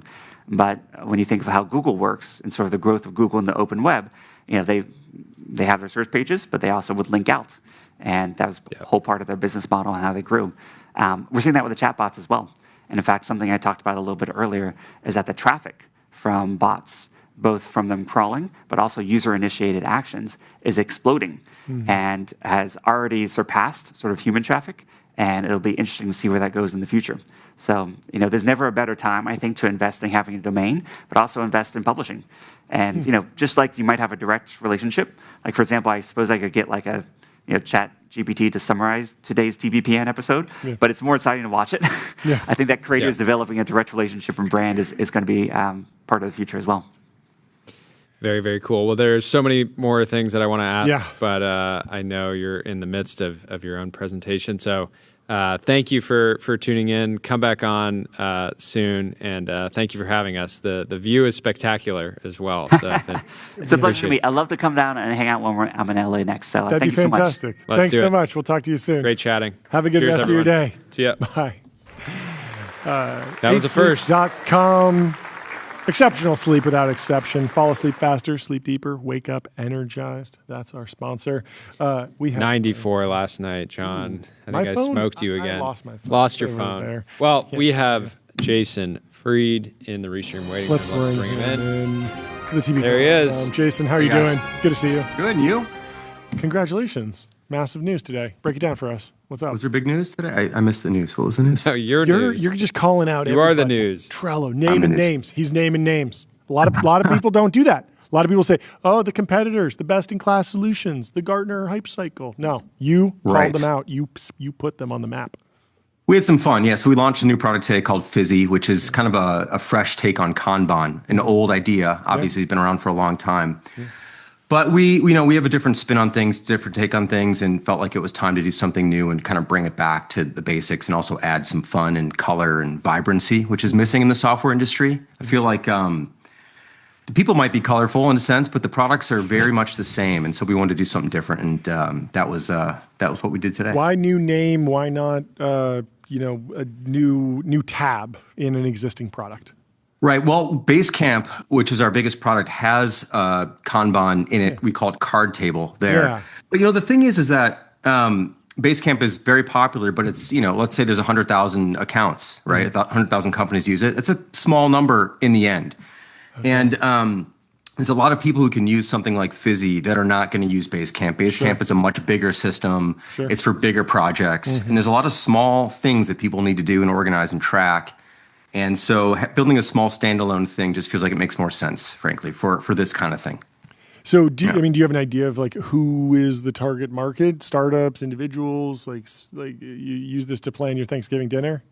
Yeah, I mean, the target market is me and us. Basically, we build things for ourselves. I don't think about who we're making things for because we're making things for us always. And the idea is that, well, actually, let me just say this. I find the best products in the world are made by the person who's making them for themselves. That's been my experience, enthusiast products. Totally. And then other people find them and other people discover them and you find out that you're like other people and other people are like you and they kind of dig it, And so we're always thinking about ourselves. I said to someone this morning that I feel like TBPN is that way, where sometimes when I'm driving home, I want to watch TBPN, but I'm like, we just made it. I just lived it. I should probably watch something else. So I never watch funny. the show myself. Sometimes but you I just wish, call me and say, "Hey, then we just make it. We do a podcast on the fly. And we just talk about tech news more." I'd love to know about the actual process for building the product. Who was staffed on the team? How many people? What time period? When did you start? Do you have a designer, developer? Is it all just what's the prompt? I imagine you just use one prompt for this. One prompt was all it was. All you needed.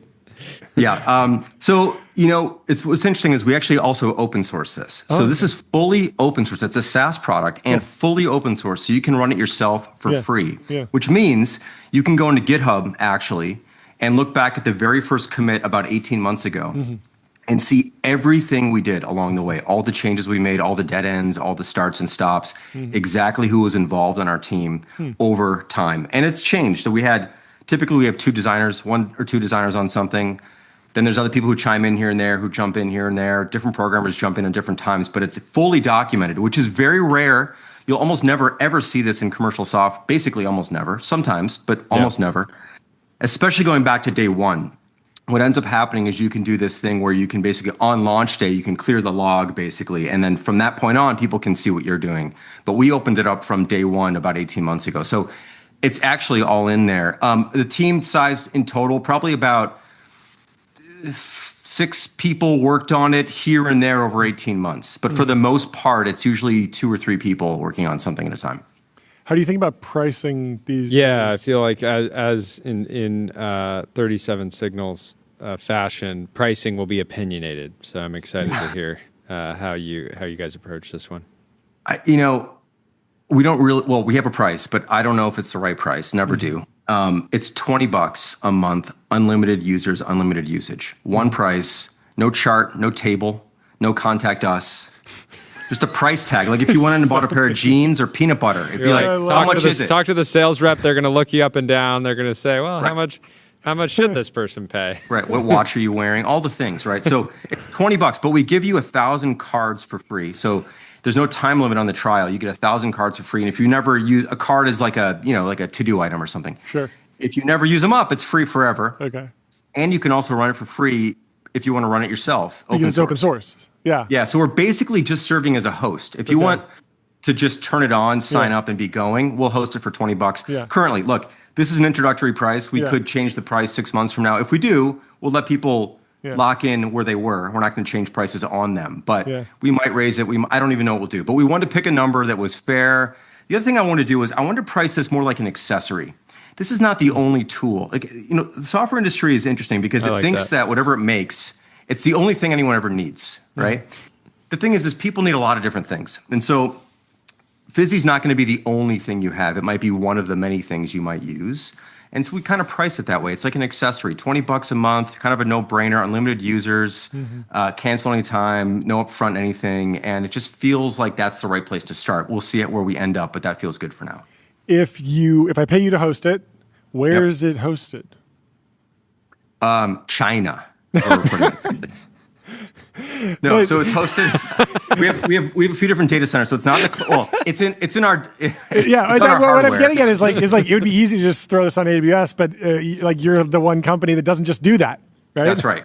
So we have a data center in Chicago. We have one in Amsterdam. We have one in North Carolina. Yeah. So we have in a few different spots.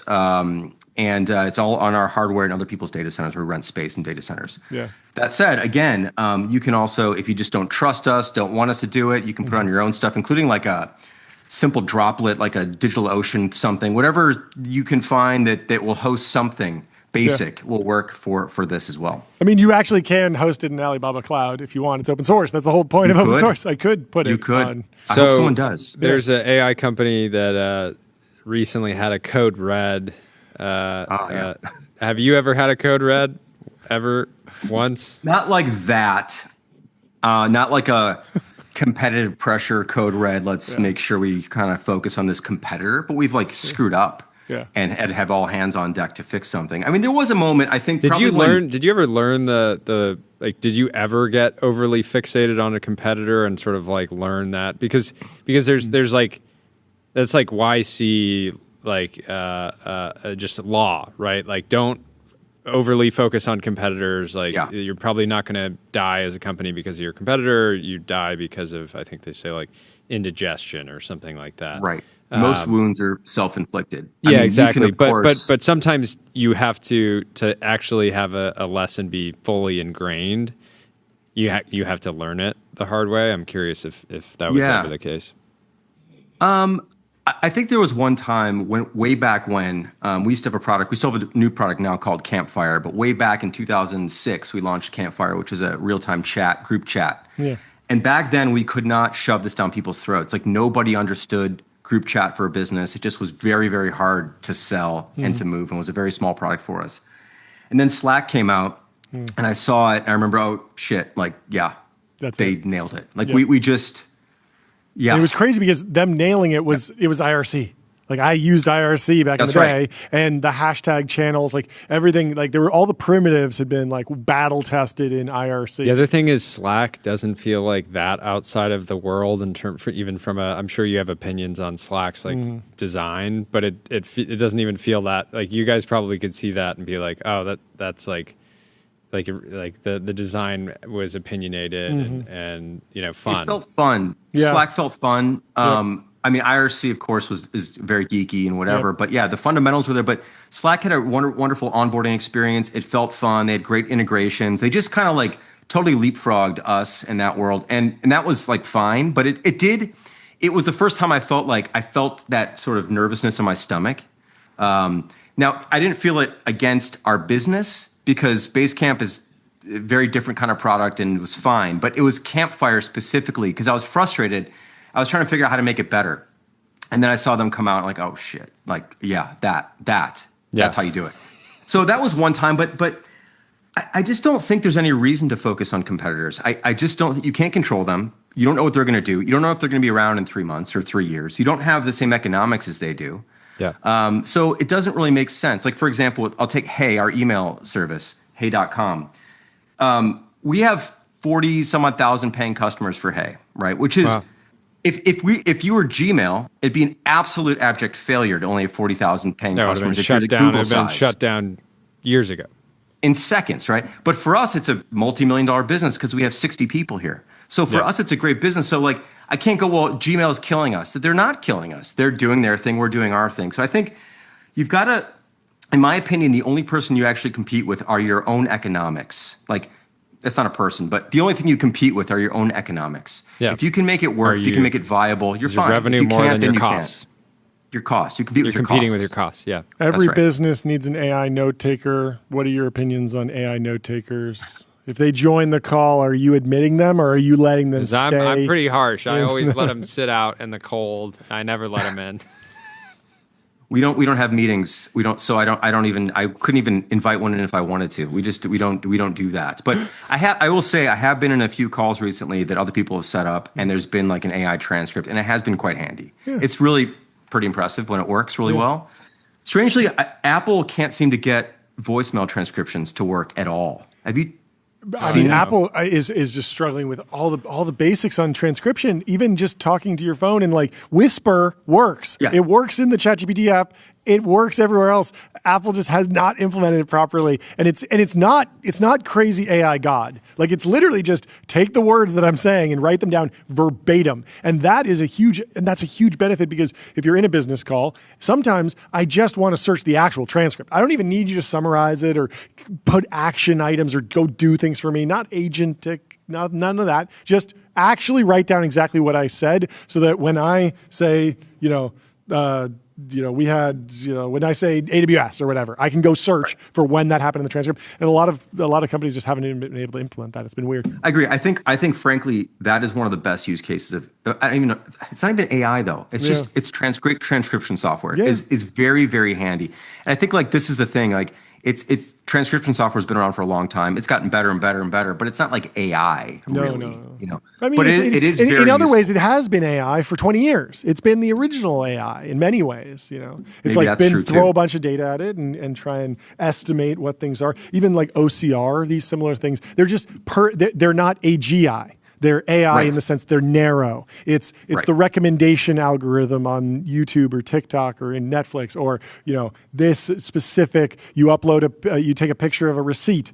Does it understand the text in there, even if it's kind of a dark photo? Yes, that's specific narrow AI, and that's great. But we need to actually get those things working on our phones. I agree. Someday. I agree. Yeah. We left is AI there- out is of there- Busy, by the way. We made a conscious effort. We Sure. actually had some in for a while and pulled it out and had it back in and pulled it out. Yeah. I'm just like, I want to remove stupid from this. I don't want to add intelligence. I'm going to remove stupid from the software. So it's just so straightforward that it just works. And you don't even feel like, God, I wish I had AI for this or for that. Yeah. So V1, no AI. We'll see what happens down the road. Well, Again, really- it's open source. People can So the really contribute. interesting thing with Fizzy is that there is a world where you can just actually sit back and do nothing on AI. And if AI is real and valuable to your users, they will get it stuffed down their throats via their OS, via their browser, because Atlas is going to be trying to jump up. Perplexity Comet is going to be trying puppeteering their Fizzy, and the rest of the system that they're using, whether it's their phone or their laptop or their desktop, like it's going to bring the AI to bear with computer use, and so you might never have to build it. Yeah, I think so. In fact, this is actually interesting. Really quick. Recently, OpenAI added a Basecamp connector to ChatGPT, and we didn't even do anything. Whoa. So they did all the work. Yeah. And they just sent us an email saying, "Hey, we're launching this Basecamp connector like in a few weeks." Like, great. I'm like, this is fantastic. We don't have an MCP server. Nothing. They just did it. Wow. And so I just think more, to your point, I think more and more of that's going to happen, which is it's going to be available on the OS, or someone else is going to do it, or whatever. And to spend all this time to build it into the product specifically, I just don't feel like it's the best use of an initial V1 should be focused on the product itself and not the other things that it could possibly do. Yeah. Again, later on, maybe there's stuff that comes in. Maybe people via the open source version submit some PRs that have some AI stuff. We'll see where it goes, but we didn't need it for V1. Yeah. There's just always a question of where the AI lives. Like, do you need to go and pre-train your own model to answer questions? Or if you set up a good knowledge base, will you just get sucked into the next pre-train automatically? And people can just go to ChatGPT and ask about you and you'll be there. Anyway, Jordy. I want to keep hanging out for an hour, but we do have to wrap the show because we're going to look at a studio. We have one last question from David Senra. Yeah, one last question from our mutual friend David Senra. Could we get a wrist check? What watch are you what wearing? are you rocking on launch day? I might be the only person who coordinates their watch with their software. It's possible. Okay. So I'm wearing today. I'm just wearing a. I'll take it off because I don't know how to quite hold it up otherwise. Please. This is just a vintage Hoyer from 1974, which is a birth year watch. Let's see. Hang on. Whoa. Oh, birth year watch. Hang on. I love the. Yeah. Hang on. Let me see. The focus is hard, but Oh, there you go. There you go. There you go. There we go. I love the orange. Thank you. So it's colorful. Fizzy is colorful. Fizzy's full of color. It's the most colorful watch I own for the most colorful product we've ever made. I knew you. I literally said I knew you were going to match. I knew it was going to be intentional. This is so good. It's a little sad. A little bit. It's a little bit Why is sad. it sad? But It's fun. It's joy. Fun. This is joy. It's joy. This is it's amazing. Joy. I don't have like a green. Why were you guys wearing a green jacket a few days ago? What was that about? It was Shopify. Black Friday. We were celebrating commerce online. And so we wore just green for solid money? green suit. No, it's the Shopify color. Signature color is green. Oh, I didn't even know that. Yeah, Shopify's green. Yeah. Yeah. Okay. It is a little confusing because we use a dark green in our brand theme, and so it actually paired up pretty nicely. We also have yellow suits for when there's big ramp news. We will wear solid yellow suits. I've seen that before too. Yeah, you've probably seen those. Those are fun. I've seen that. Hard to miss. Anyway, nice. Jason, open invite to the studio. We'd love to hang out We'd for love like to a hang full out. hour. The chat Everybody is loving it. Everyone's having a great Everybody. Let's do it sometime. I'd love to. I think I got an email about that, so we'll figure that out. Amazing. Awesome. Appreciate it. All right. Thanks for having me on Congrats today. to the whole Appreciate team on the launch. Talk to you soon. Very exciting. Thank you. Talk See soon. ya. Bye. GetBezel.com. Shop over 26,500 luxury watches that you're not going to believe it, but this was actually the next ad read up. Fully authenticated in-house by Bezel's team of experts. And we got to close out the show, so I'm going to tell you about Wander.com. Book a wander with inspiring views, hotel-grade amenities, dreamy beds, top-tier cleaning, 24/7 concierge service. There are so many more posts that I want to get to. But there's a lot. We will get to them. There's a new Arena Mag out. You got to go to Arena Mag, check it out. We are featured in this Arena Mag issue 006, the 3 Martini lunch. We had Julia on the show, of course, to talk about it, but now it's in print. There's a lot else going on. And we will be back tomorrow. Yes. Sorry to cut it off. Thank We're goodness. having a lot of fun. I would be in a very bad place if we weren't podcasting tomorrow. But fortunately, we are. So we'll see you tomorrow. Agreed. Leave us 5 We love stars you. on Apple Podcasts. Thank you and for Spotify. hanging out. Goodbye.